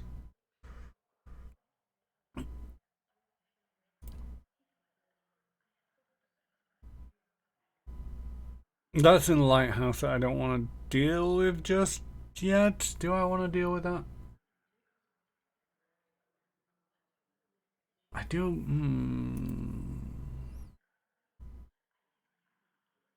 Not entirely sure what I'm going to do with that side quest.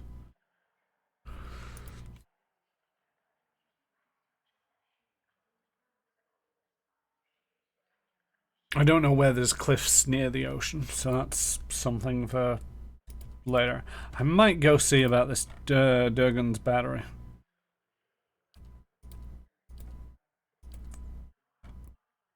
There's also, see, one of the things is, it's like, through Undying Heritage.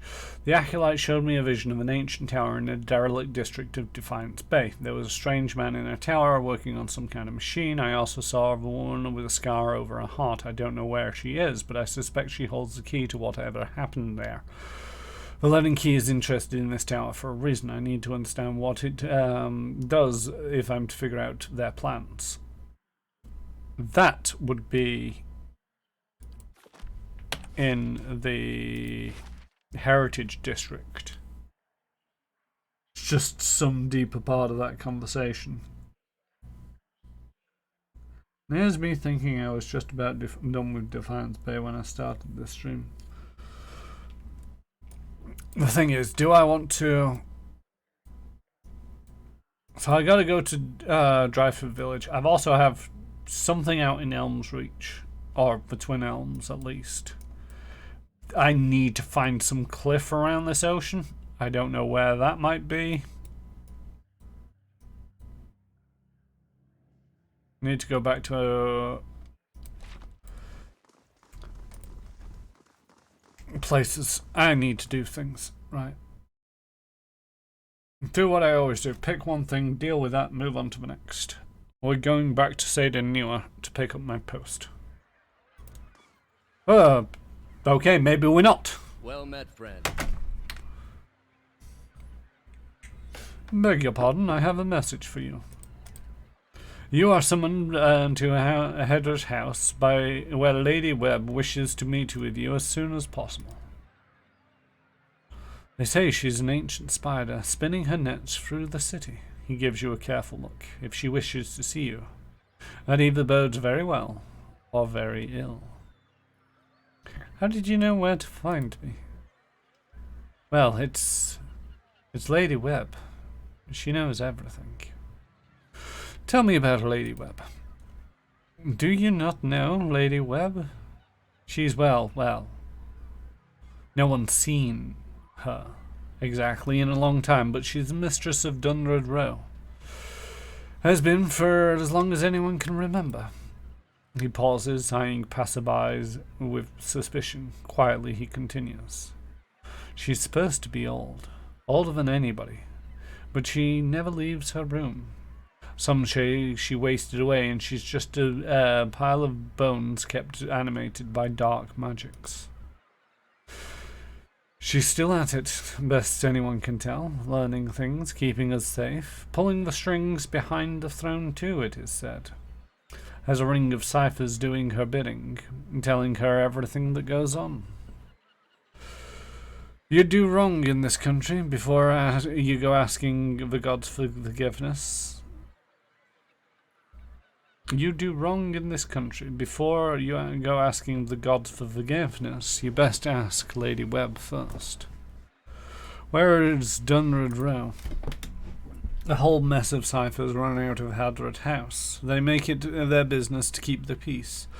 But they don't like you to see them do it. Problems in this city have a way of going away on their own. And when that happens, you can pretty good guess as to why. Where can I find Hadrat House? It's just over there, milady. Southwest corner of Brackenbury. Very well. Alright. Son of a moose fucker. I beg your pardon? Sorry. Kalu's always telling me to watch my language, especially around the kids. Guess I haven't had a reminder in a while. What happened? One of them heard me tell a joke about a glam-felon youth with frostbite somewhere sensitive. Kids repeat everything. I meant just now. Jam my thumb. Nothing big.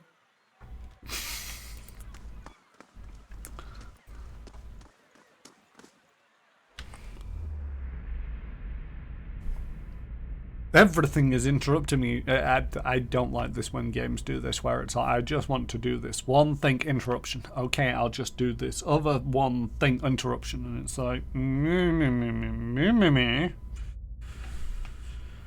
If you wanted to guide me somewhere, just make it a cutscene where it flows and I know that I'm trapped. Don't pretend like I have choices. Just trap me already.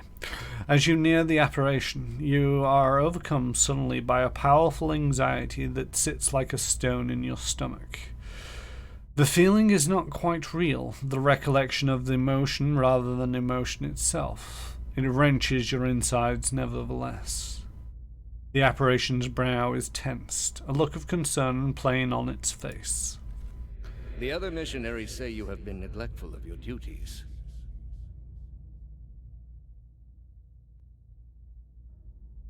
They lie. They speak out of concern for you.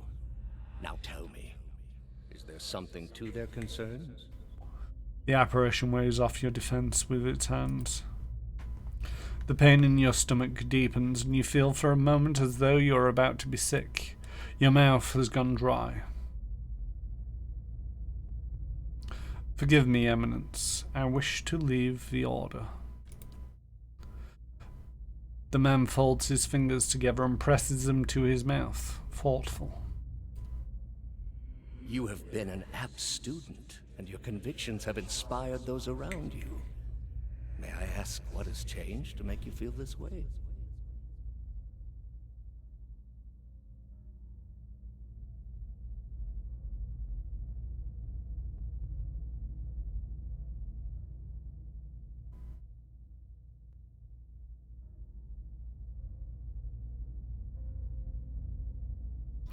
The people we intend to convert, they committed unspeakable acts, sacrifices, mutilations.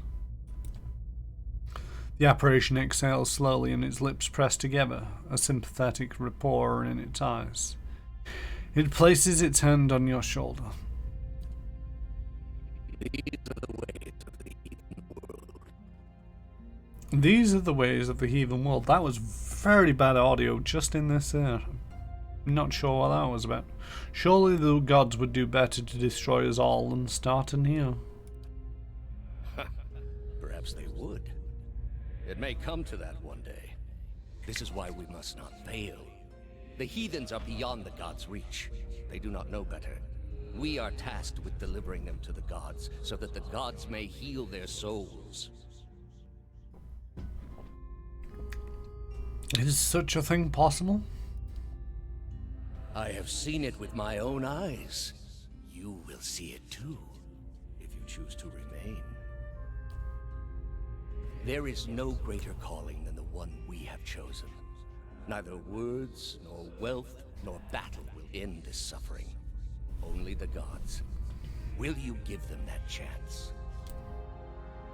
The knot in your stomach seems to loosen all at once, and the anxiety is replaced with something else entirely. Oh, something warm and soothing. And it is something you know you can never repay. As the vision fades, you start to become cognizant of the many odd looks aimed in your direction. Your last response echoes in your mind. I will. Think this is Hadrid House? Yeah.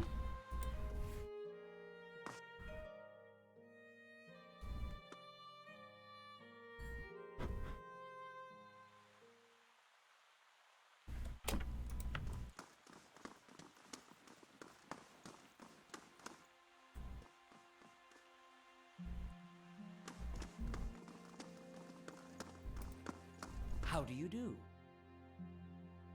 Hello again, my mysterious friend. Who am I supposed to be speaking to?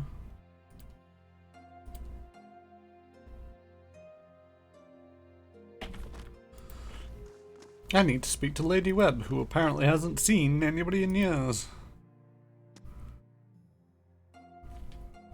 Bah, ba ba ba ba. You'd think somebody here. Wait, Lady Webb will see you now.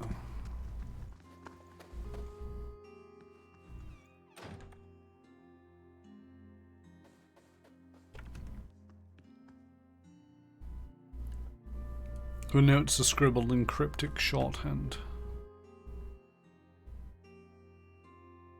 Taking anything is stealing. This woman clutches at a thick stack of parchments with spindly wrinkled fingers, their flesh stretched thin to near translucence with extreme age. A gossamer veil over pale blue veins. Ink splotches and candle burns dot and stripe her hands like a quilt-like pattern after some great, indescribable truth. She does not look up from her reading. So, the messenger conveyed my summons. A miracle that would make the reincarnation of Aothis look like a child's cantrip, surely. It doesn't draw the most inspired minds, messaging. They failed me so many times of late, I nearly sent a cipher after you instead. So this is the Watcher who took over Cad Noir. Oh, don't look so surprised. It isn't an attractive expression. I wouldn't be where I am for long if I let details like that escape me. She glances up from her reading for the first time and looks you over. It seems that under Row, spies live up to their reputation. And this fiasco in the sanitarium that you seem to have gotten yourself into the middle of. What in blazes possessed you to stir that nest of trouble? I'm investigating a strange group. Strange does not begin to describe them. The practices of the Leaden Key defy all reason. You're not the only one with an interest in their recent activities. I've lost 4 ciphers this year alone trying to get someone inside their ranks. As it is, we only have our suspicions about who is in the group and what they intend. Which I suppose means we have much in common with them. I asked you here because I wanted to know what your interest was in all of this. I thought perhaps we might help each other. Why are you looking for the Leaden Key? One of their members caused my soul to awaken. I need him to reverse it. She closes her eyes and the lids flicker. Then her face goes still and her mouth parts. Little more than a slither, and her hand briefly drops open, spilling some of the parchment to the ground. The pages wafting around her legs like the leaves of a dying tree. Her fleshy eyelids peel back, and her gaze is immediately upon you. The gods are cruel, I'm afraid. The man you seek is Theos Ix Arcanon, Grand Master of the Leaden Key. One of the most elusive and dangerous men Aora has ever known. How do you know that I seek Theos? Because you have seen his face, and that makes it a simple matter for me to see it. You even happened to catch him in his ceremonial garb, it seems. Must have been a special occasion. What can you tell me about Theos? More than most, though very few would know so much as his name. And there is no way of knowing how much of what I've read is true. The Leaden Key dates back more than 2,000 years. If rumors are to be believed, Theos was the one who created it. What scraps of evidence exist suggest that he has died many times, only to be reborn each time exactly the same man. Awakened during adolescence with all the knowledge and experience of all his lifetimes. The plots he orchestrates, sometimes take hundreds of years to bear fruit. Needless to say, this is not the natural order of things. But he is said to be one of Woodica's favored, and that old bat was never one to let rules get in the way of favoritism. That may also explain another supposed gift of his. His body is no boundary to his soul, and he is known to take possession of others, if their souls are weak enough. Often it is for elaborate deceptions, but sometimes he simply forces them to kill themselves. He is not known for his generous supply of pity. He is also not one to show himself in any but their most critical matters. If he has directly involved himself in whatever the group plots now, it may be your only chance to find him. And once you do find him, if you can find him, I would not hold my hopes too high if I were you. He is a driven, single-minded man. He will not have the slightest concern for your problems. How do you know so much about Theos? The same way I come by all my knowledge. Exhaustive research, spying, bribery, perhaps some less savory measures. Whatever the knowledge demands, I pay in full. There is nothing of greater value. Unfortunately, with Theos, there is also nothing more scarce. He has covered his tracks far too well. His manipulations of the course of history are lost to time now, though I believe they were many. What else is there to know about the leaden key? Precious little, I'm afraid. You may know much of it already. No one member knows the identity of more than a handful of other members. They are kept in the dark of missions they are not involved in, or sometimes of those they are involved in. They exist to hide secrets they themselves don't know, if you can imagine how gullible someone must be for that to appeal. Despite that, they are very good at what they do, owing much to their founder, who will take matters into his own hands when necessary. And he does not fail. What do you want from me? Keep me informed. The leaden key has been busy lately, and that is distressing news. I can only guess as to what they intend. You seem to have a knack for turning the stones they've crawled beneath. Keep turning them. Dunreed Row will not stop you. Whatever it is they're up to, figuring it out will be of great use to both of us. In your case, it will surely point you to Theos. In return, I will share our knowledge with you as we learn it, and provide you with what assistance I can. Very well. If you find your trail has run cold, come to me with whatever you have.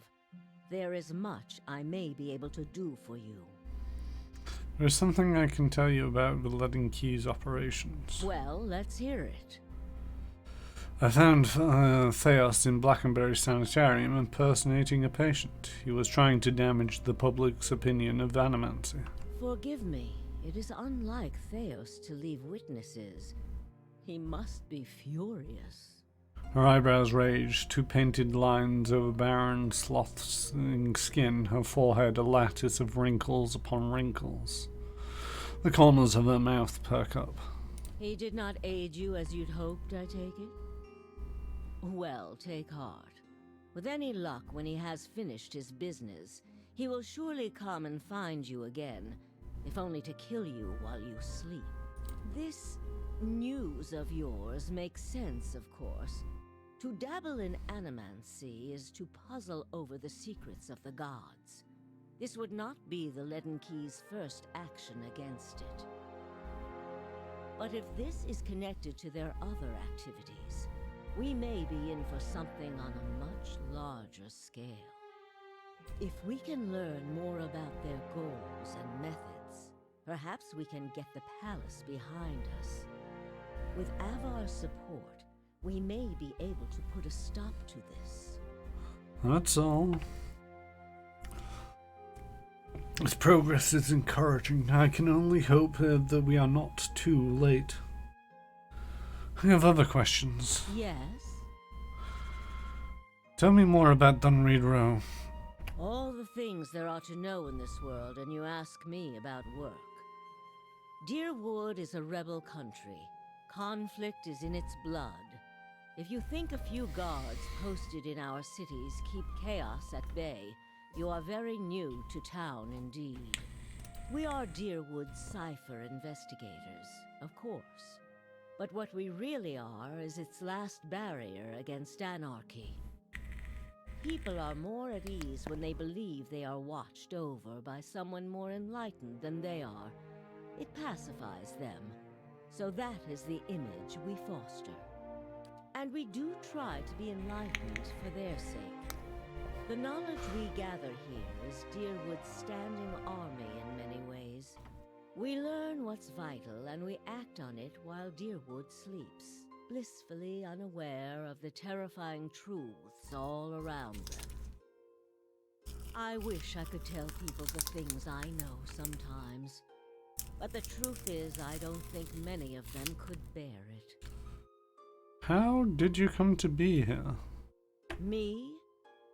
I started this place, in a different time, under a different Duke. I impressed the Duke with my research and my work ethic, and he became possessed of the notion that I would be ideal to lead a secret network of gifted investigators. I don't know how such an idea got into his head. She winks. How old are you?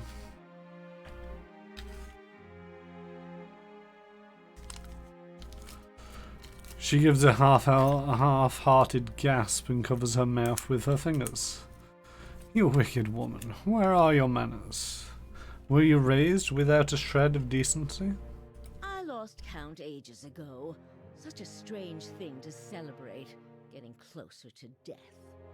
Oh, I've had my share of work done to prolong my existence, if that's what you're wondering. I'm not ashamed of it. I'm not done here. There are things I still wish to learn. And I'll be the effigy if I let Bereth carry me off before I'm through. There was a time when I considered enlisting the theorems of Pangram to extend my life indefinitely. I found the thought of devouring my political enemies to sustain my own life greatly appealing. I must have gone soft with age. Are you psychic? If you are hoping I can look at your hand and tell you whom you should marry, you can just wipe that notion from your mind. I do not know what will happen tomorrow. That is what I pay spies for. Being a cipher is not unlike being a watcher. You notice more about what is already there. Many can hold an object and know where it's been, or peer into the thoughts of people around them. They can also sometimes affect those thoughts, but that would be unethical, of course. A tiny, talented few pick up so much about the world around them, they can get images of things to come, but these are fleeting and unreliable. You said you didn't know what will happen tomorrow. Who said I was talented? I don't. Least not that I can trust. And with me, it's only ever about one thing anyway. And what's that? A quiet day at home. She glances back behind her towards a small table, and a queer smile finds its way across her face. Is there a Lord Webb? There was. What happened to him? He believed in dying with dignity. He was old-fashioned that way, my husband. We saw the world very differently, he and I. But he was good to me while he lasted. Let's talk about something else. I have other questions. Yes? We're going round in circles. Let's talk about something else. Farewell. Try your best not to die out there. I have no intentions of dying. Alright, so basically she's going to be my point of contact in the city for what the leaden key is up to.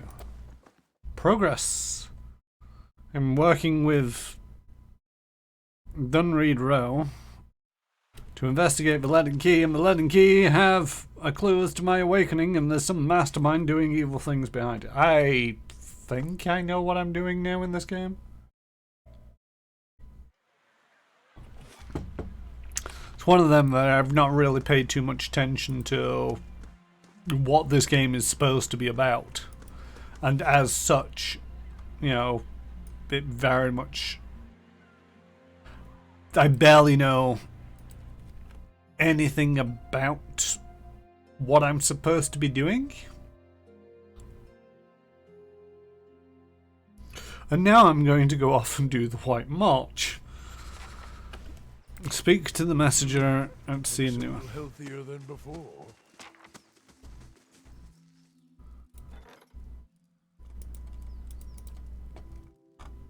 A messenger from Defiance Bay has arrived at Seedeniwa.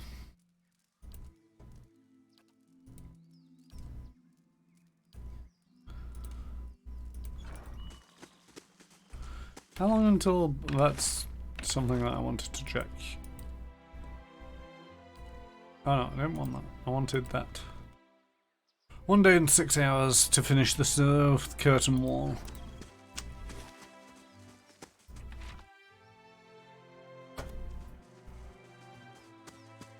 Still can't believe you haven't found the pillars. I mean, I feel to a certain degree, J-Station, you take everything in the title of a game far too literally. Plus as well, you know, it's like these pillars have been around for eternity. Therefore, it doesn't matter whether I find them now or later. They're still going to be there when I get there. Pardon the interruption, my lady. Chancellor Warren urgently requests that you meet him in the charred barrel in Blackenbury. Is this about Seydeniwa again? I don't know. My apologies, my lady. I'm merely a messenger. You notice a bead of sweat trickle from the messenger's brow. Why isn't the Chancellor meeting me at the palace? Perhaps Chancellor is meeting you in an unofficial capacity. It happens from time to time. Remind me who Chancellor Warren is. He is a legal arbiter for Earl Baelmere, the Lord of the Grasp. I believe you made his acquaintance at the Ducal Palace. I will meet with the Chancellor when I get the message. When I can. The messenger bows and leaves. Is that... That's a new quest, isn't it? Yeah. Right, who am I supposed to speak to? The steward. Are you the steward?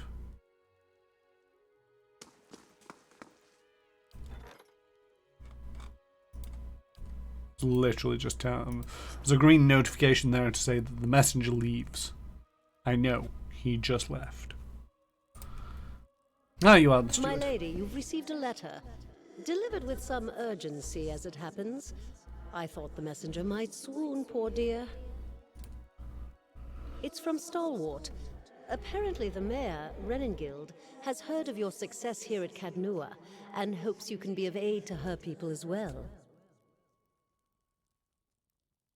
What does Renengild want? Stalwart is a mining community, and at one time they enjoyed a great deal of influence. Renengild hopes to reclaim old glories, I expect. That's true. I'm still looking for the man to give the sky to. But there's no man in the sky. No man's sky.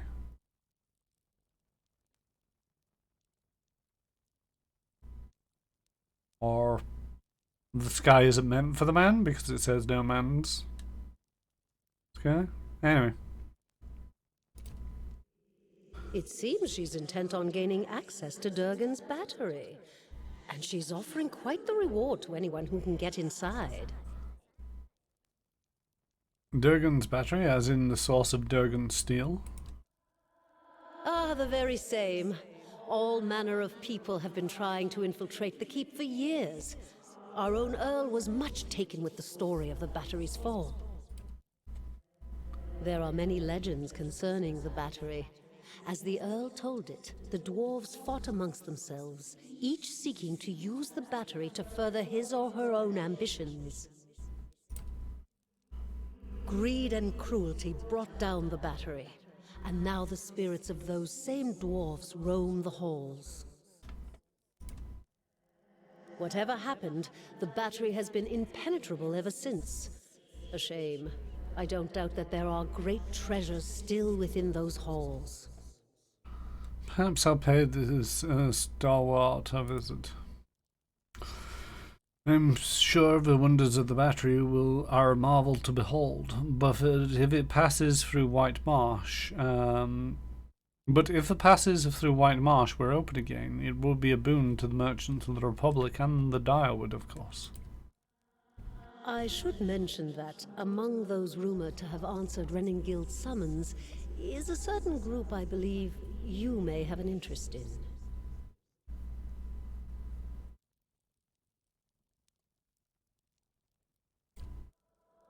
Followers of Woodica, intent on reaching Stalwart and the battery. I do not know what they seek there, but I thought it worth mentioning, given your interest in the ruins at Defiance Bay. Now that I've delivered Reningild's message, there is also a local matter of some concern, my lady. A mercenary band has been sighted to the northeast. I believe they mean to take Consul Hot's tower, and I don't expect the Archmage will go quietly. Consul Hot's one of the greatest wizards of our generation. Olaf's fidgets and flutters vacillating between anxiety and excitement. He appears to be lost for words. The Torn Bannermen are a deadly fighting force, and Consul Hot himself has sent many travelers to their graves. I would caution you to stay clear of the region if you do travel to the White March. Greetings, my cats. Wibble indeed. Wibble indeed. It's not that I doubt your courage, my lady, but Consul Hot alone boasts power of a different scale altogether to those foes you have faced thus far. Given more time, perhaps you will match him. If the Bannermen succeed in their efforts, I fear they may turn their attention to Cadnua. I will keep you apprised of the situation, my lady. Who is Conceal Hot? A feigned archmage. I am given to understand that the Brackenberry Sanitarium puts much stock in his work, as regards the manipulation of the soul. His spells are widely circulated. But he is poorly regarded in many circles. Some call him a madman, or else cruel and barbarous. He must be very old by now. Perhaps that is why the Torn Bannermen believe they can best him.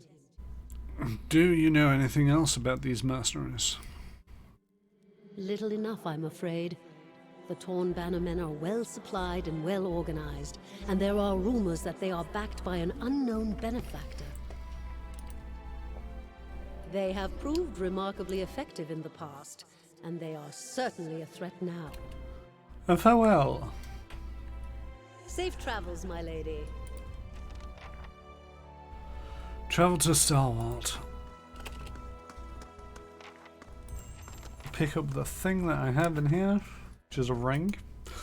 Damage reduction, corrode damage reduction, freeze, immunity, stuck. I want that on this guy, so he no longer becomes stuck.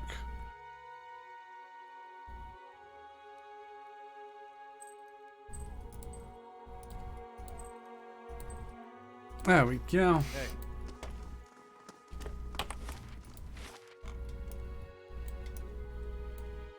The White Marsh.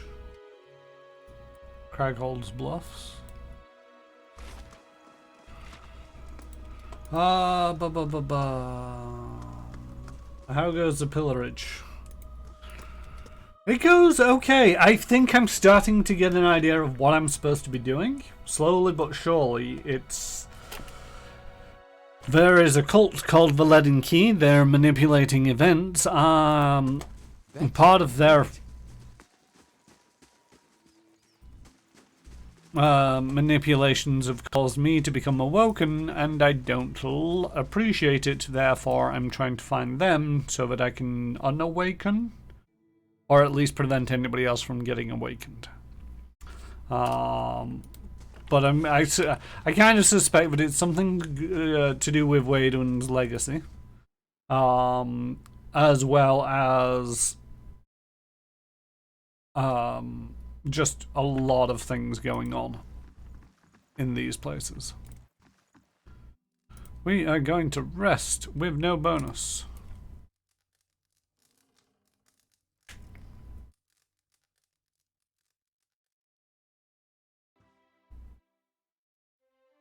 You awaken to see Durance, a staff held in both of his hands before him.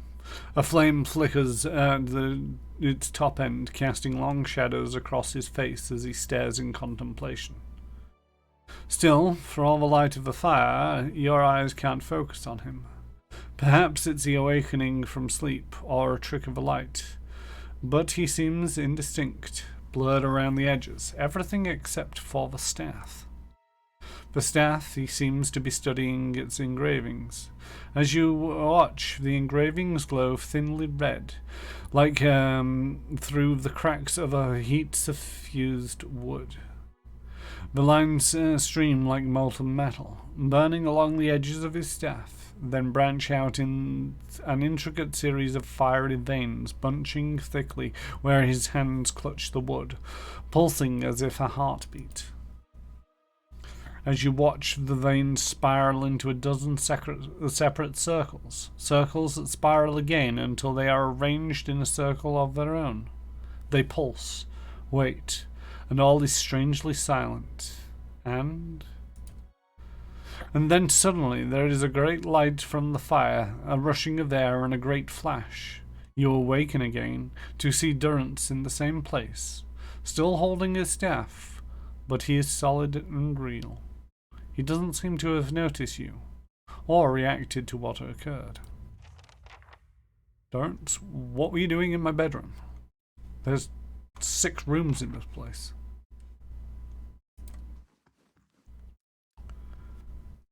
I thought I felt your eyes on me. Now come the words. I had questions I wanted to ask. If doubts and curiosity plague you, you're skidding your knuckles on the wrong door. I saw something strange. You were sitting by the fire, and I saw a great light coming from your staff. Tell me what you saw. Durance is silent, staring at you, locking gazes. It was a flash like an explosion, a rushing of air, incredibly bright. It is the light of the Godhammer you saw. Durance takes in each word. He is strangely silent for a moment, and when he speaks, his voice is low. The Godhammer? It was a weapon of Deerwood's people, a symbol of their independence. It saved the Deerwood. What do you know about it? It brought the Saints' War to an end, knocked a god from his perch. There are few that would deny Aothis overstepped. The Godhammer reminded Aothis of it. Durance's voice remains low, steady as if repeating something he's said many times before, either out loud or to himself. Durance's face becomes stone. You saw its light because I helped shape it, give it life, and release it into the world. Once seen, its glory is almost too bright to be believed, and too bright to be forgotten. Durance swallows and nods. You helped build the Godhammer? There were 12 of us. We fashioned the weapon, drafted plans for it, prayed for guidance at Ashfall, and it came to me there. Each of us were given a staff made from the forest of black trees around us, glowing with embers and fire far greater than this branch you see now.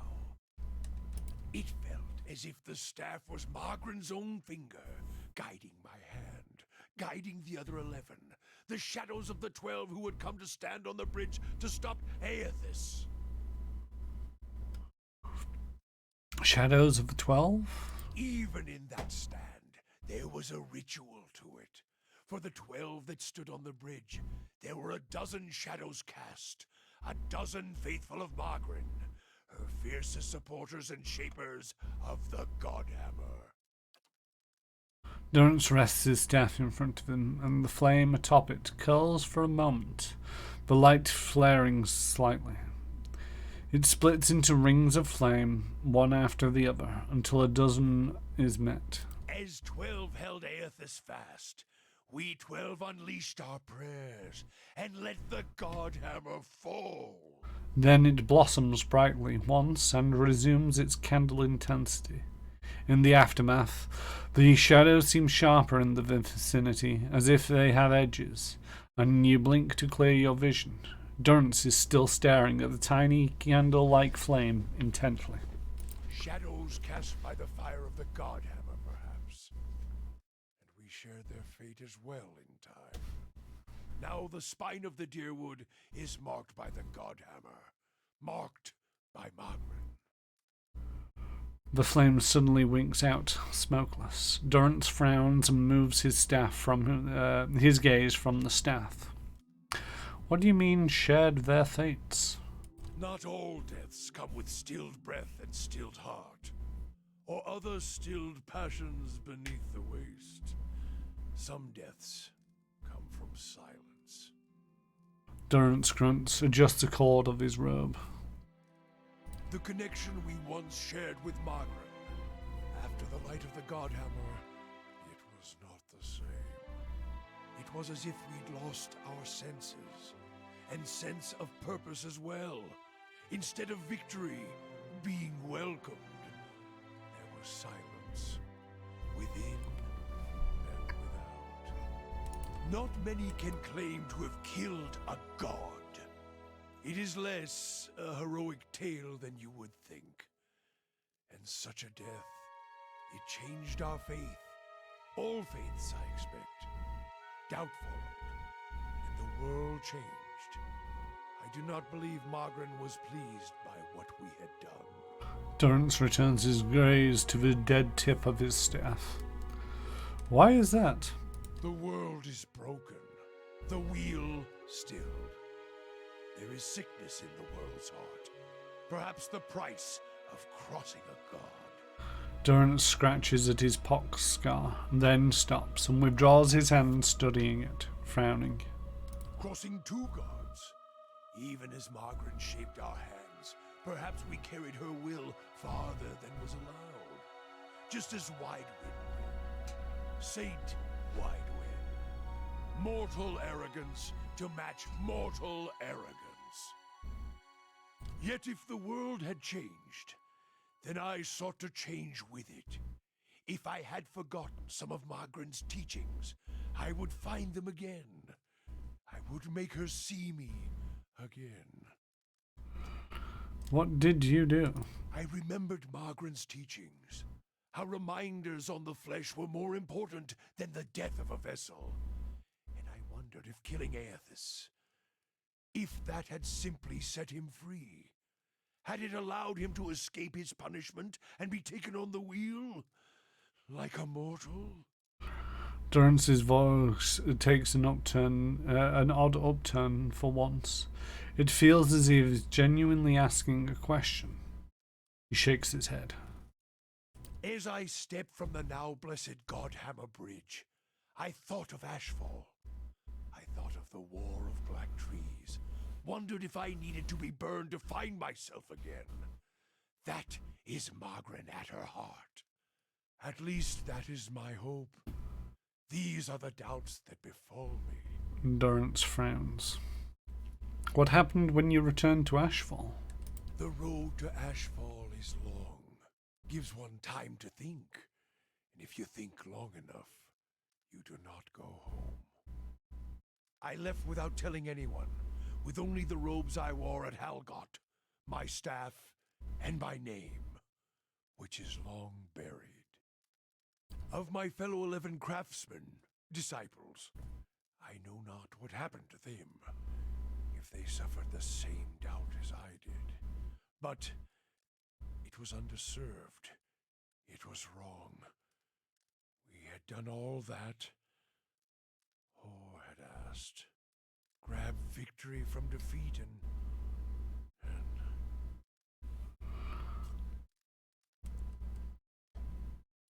You feel as if your god has betrayed you. there is something about being used and cast aside. Perhaps Widewen himself felt it. There at the end, when the hammer struck.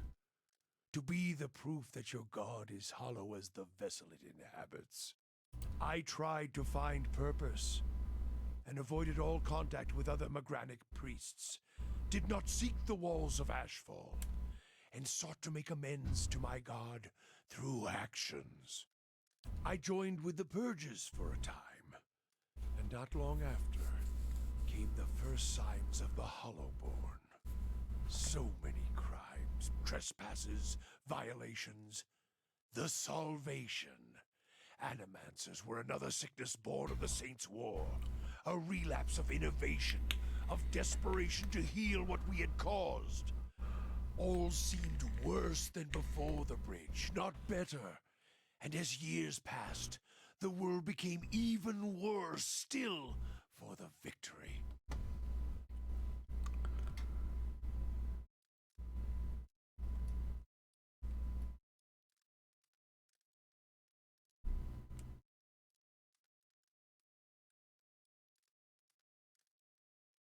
Maybe the purges weren't what Pangram wanted either.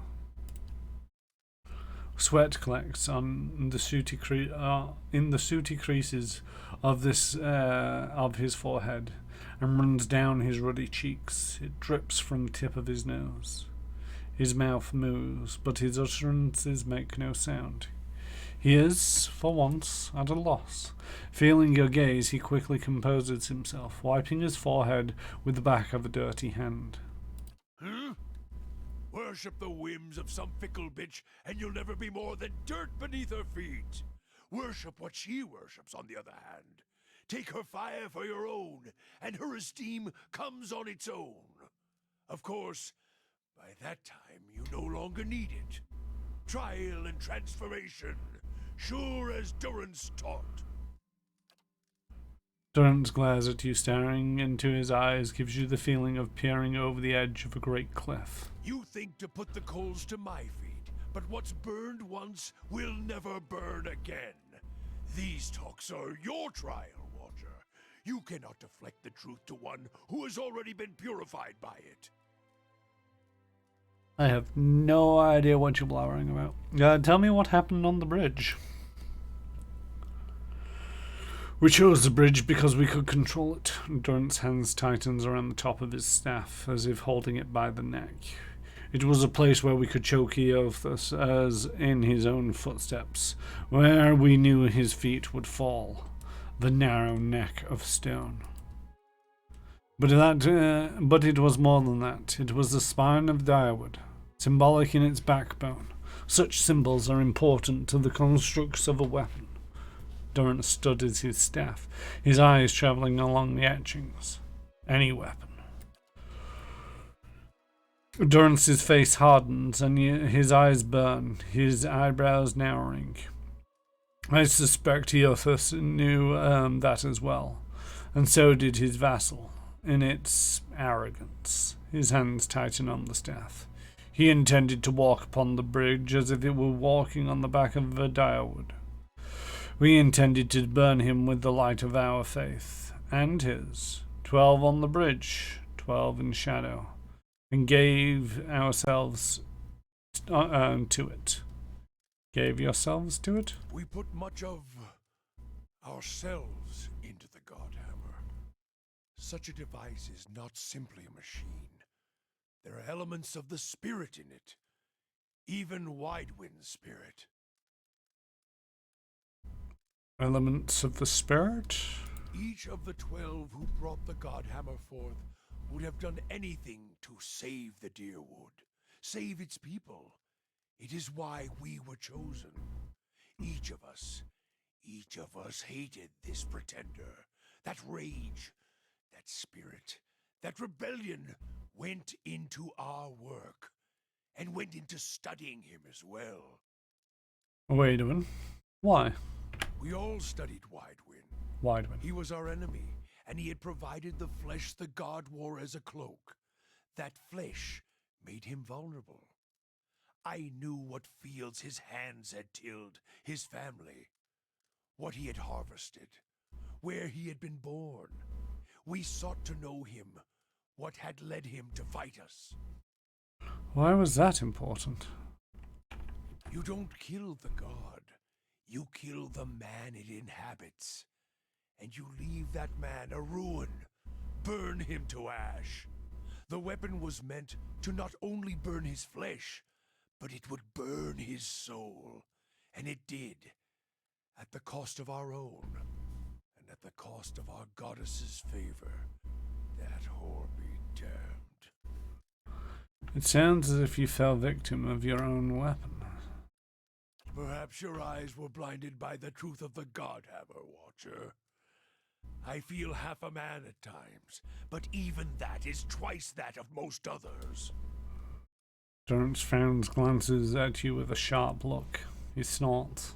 If you fear for my spirit, your fears are baseless. The Godhammer, seeing its light, only fueled my anger and made me stronger, made me re-examine the teachings of Margarin, put them in a new light. Durance shakes his head, for there is a tension in it. He's flushing red.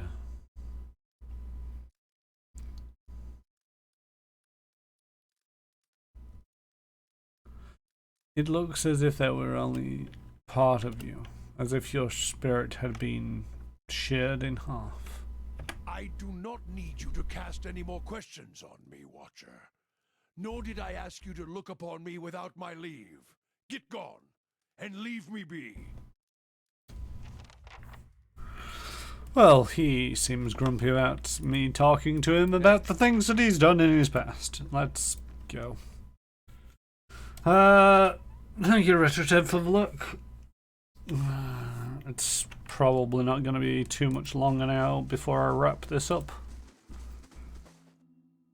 Trying to think what I've actually done this session.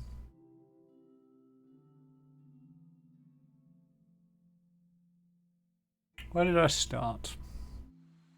Oh, that was it. Started there, left.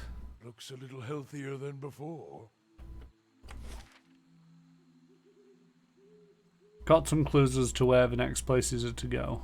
Spoke to Aola. Olaf, who wanted to go to the sanatorium. Went to the sanatorium, found out that was one of the places that I'd been clued to go to. Sorted out both of those things, and then came back here because I'm not sure where else to go. And also I got the message about the White March.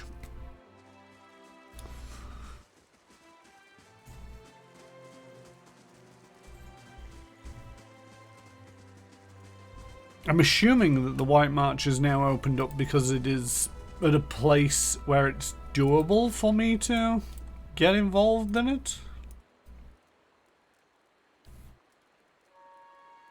It will take you 24 hours to complete your journey from Said Nua to Stalwart Village.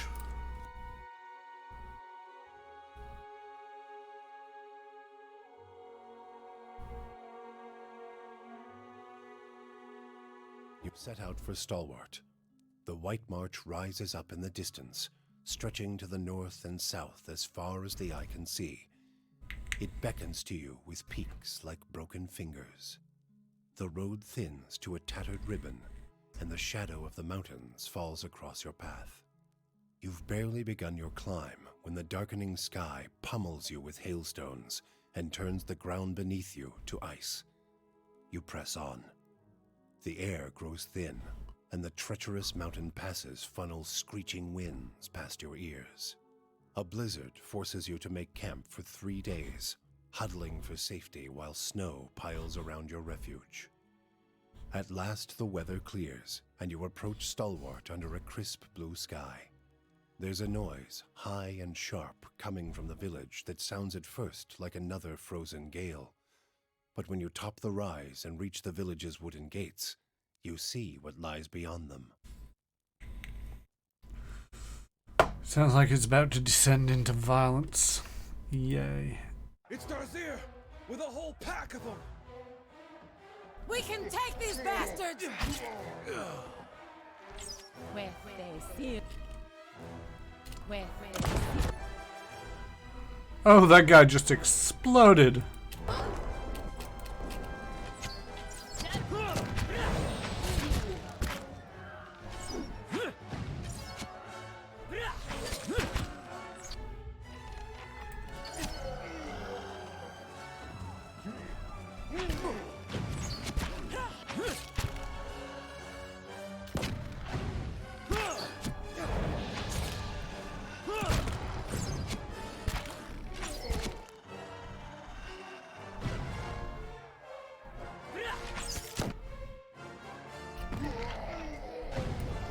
Hey.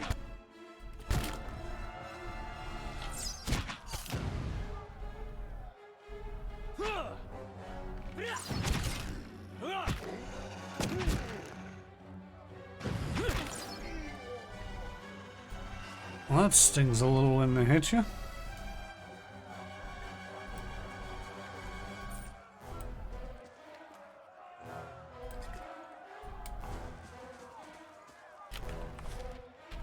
I got like 4 messages. So the brutish warrior has arrived to seek employment. Southern curtain wall was completed. The hireling's payday, we paid him 400, which seems a bit rough because we'd only been paid once. Wait, what? Oh, the new month started. I'm sorry, how was this on the 4th of the 5th when that was on the 20th?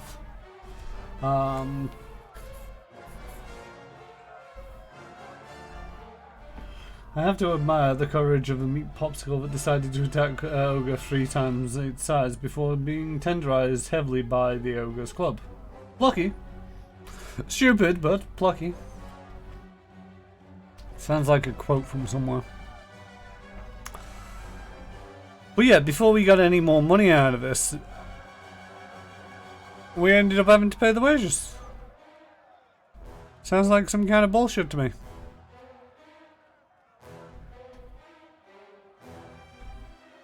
But anyway, it's not like we don't have the money to spare, and we are going to start on the western curtain wall.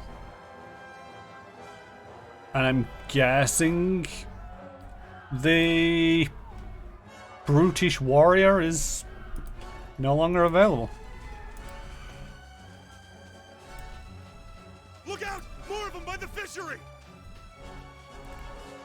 You need to be slightly more specific. Where's the fishery?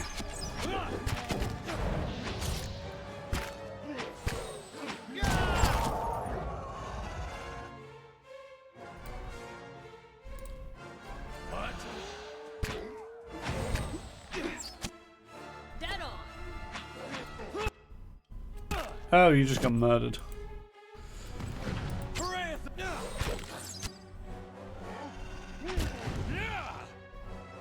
That's one down.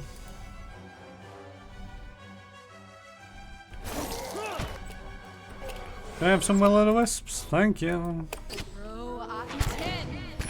Might be worthwhile breaking out a little bit of magic.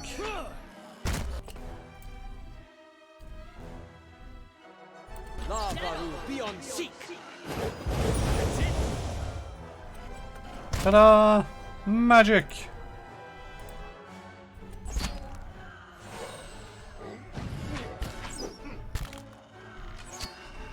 What? There's a lesson to be taught.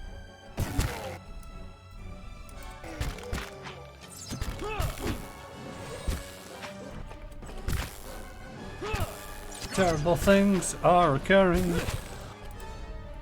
I wish I had some more second level chance.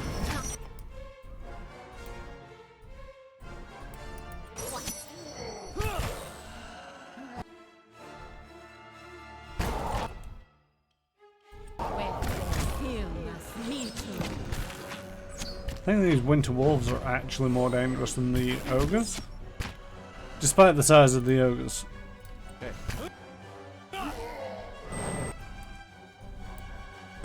You're not getting through me. Dead on.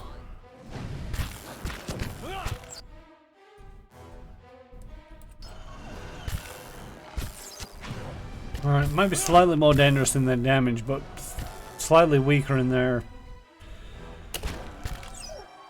soft, fleshy underbellies. Right, hey.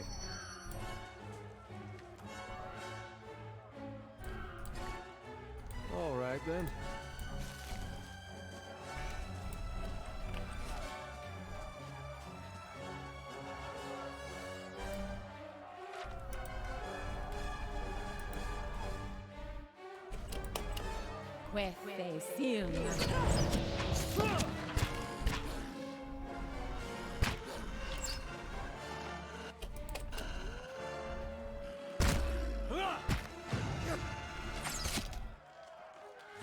It's not too bad when you can take them out one by one. It's when they all swarm you that's the problem.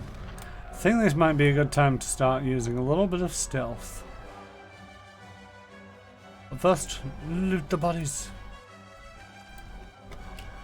Ready, Watcher. Alright.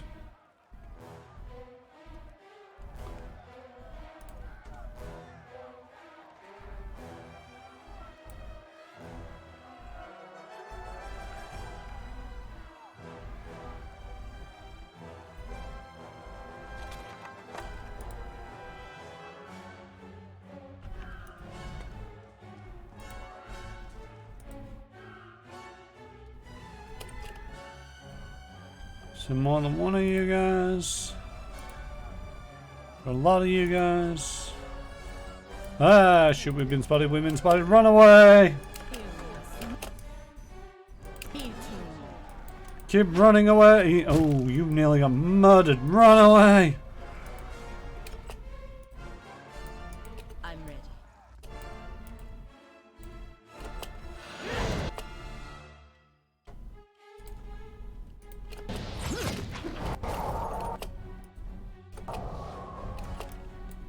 Now you got knocked the fuck out.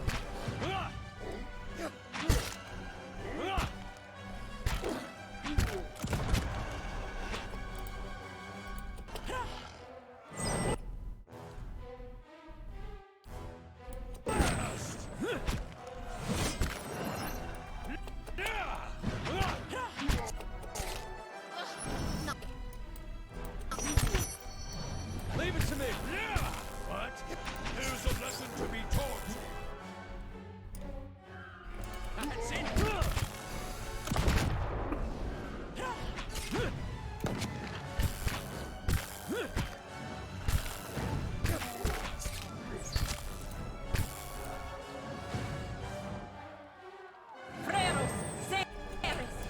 Hey.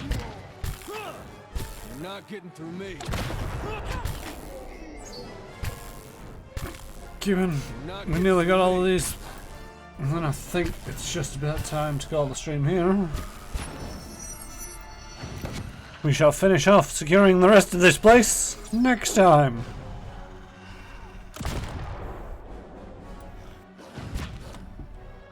Hey. Come on, move up and stab that thing. Thank you. Hey. The door appears to be barred from the inside. It does not budge. It's one way of the game basically saying clear out the village before you can go in any of the buildings. Hey.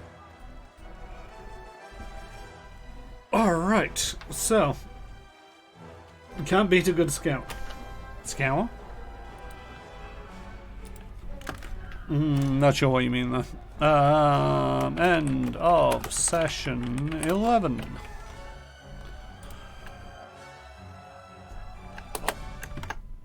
There we go. It's very intense combat music throughout that entire part. One of the things that I had actually heard about the White March is that it was very much influenced by Icewind Dale. So it's kind of curious to see how much of an influence it took from Icewind Dale. one of the things that I do recall about Icewind Dale is it was very linear. Oh, I thought you said we will get back to scouring the village. Yeah, I did say we would get back to scouring the village. Clearing all the ogres and the rest of all the nasty things out of there.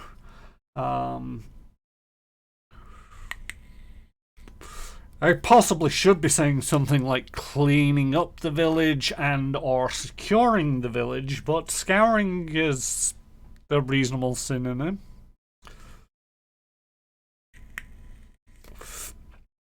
So yes, this has been session 11 of Pillars of Eternity. I know that I'm going into the White March now, but I feel that it's one of them where it's like it's supposed to be done. Similar timing. Because it starts off halfway through the main plot. It's one of them where it's like some DLCs are very clearly it's to be done afterwards. Some DLCs are very clearly it's something that you're supposed to pick up and do during the main plot. This DLC, I'm not entirely sure because it's a whole new area, which it kind of suggested somewhere you go after dealing with a lot of the main plot. But it also, it could tell you about that right towards the end of the main plot, where the letter arrives in Seidnua. But it doesn't. It comes part way through, which kind of suggested it's supposed to be done in line with, but it's an entirely separate area, so you're not going to be going there just because you're in that region for something else. But we'll see how it goes. I am interested to see how closely it follows the sort of like stylings of Icewind Dale. From what I remember, Icewind Dale was very linear. There wasn't much in the way of side questing, but there was a little bit. And I don't really remember too much of the plot of Icewind Dale. But we'll see if it jogs any memories at least. DLC loot might be good for the rest of the game. Also, the levels might be good for the rest of the game. I'm not sure if you were here at the start of all of this, but one of the things is the max level for the entire game is level 12. For the two DLCs, the White March Part 1 and Part 2, is it actually extended the level cap of the game by 2 per DLC, so 4 more levels. If I go off and do the DLC and get 4 level ups and the loot of the DLC, it might be somewhat more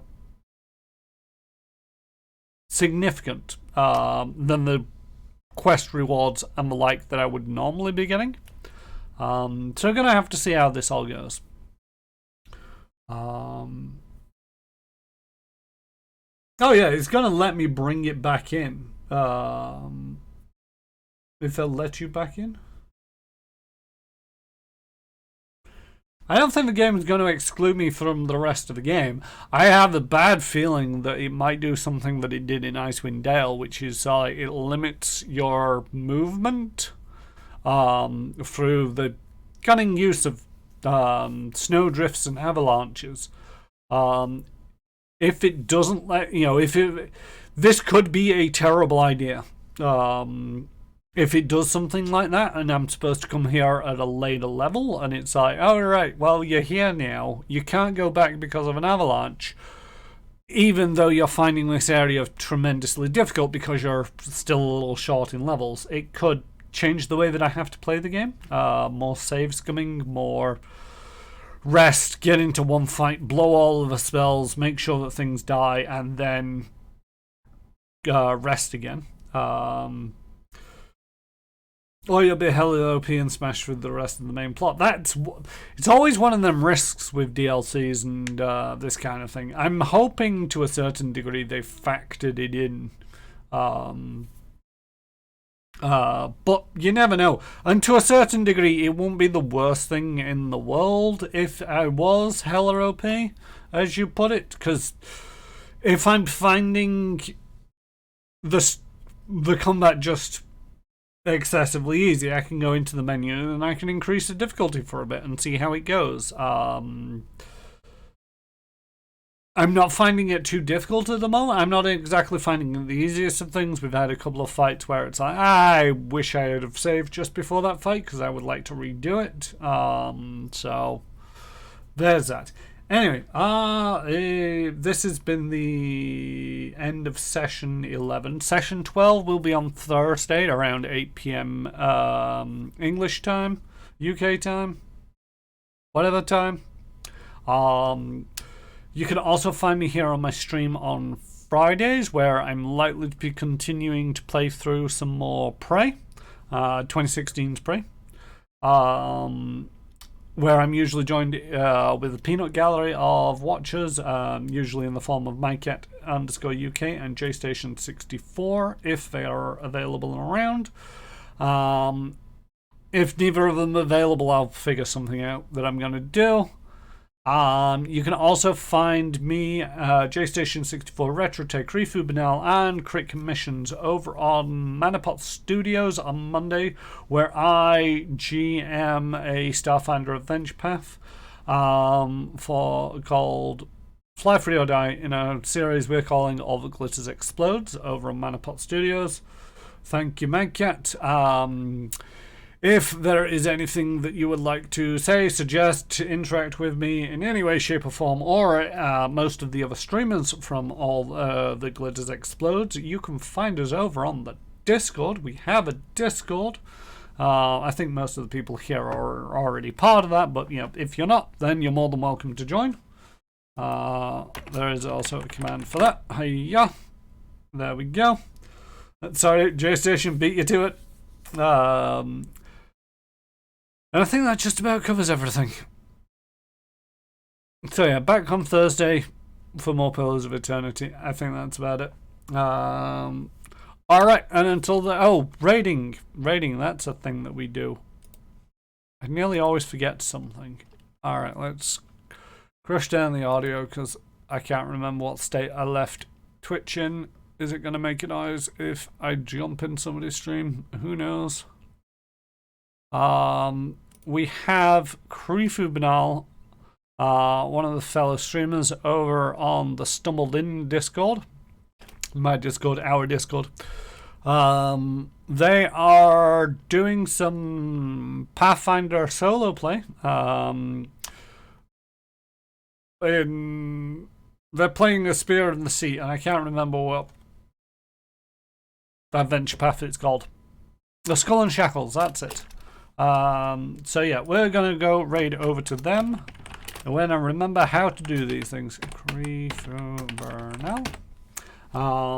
there we go. If you'd like to join us, it would be appreciated. If you don't, I hope to see you next time. And until then, tidy bye.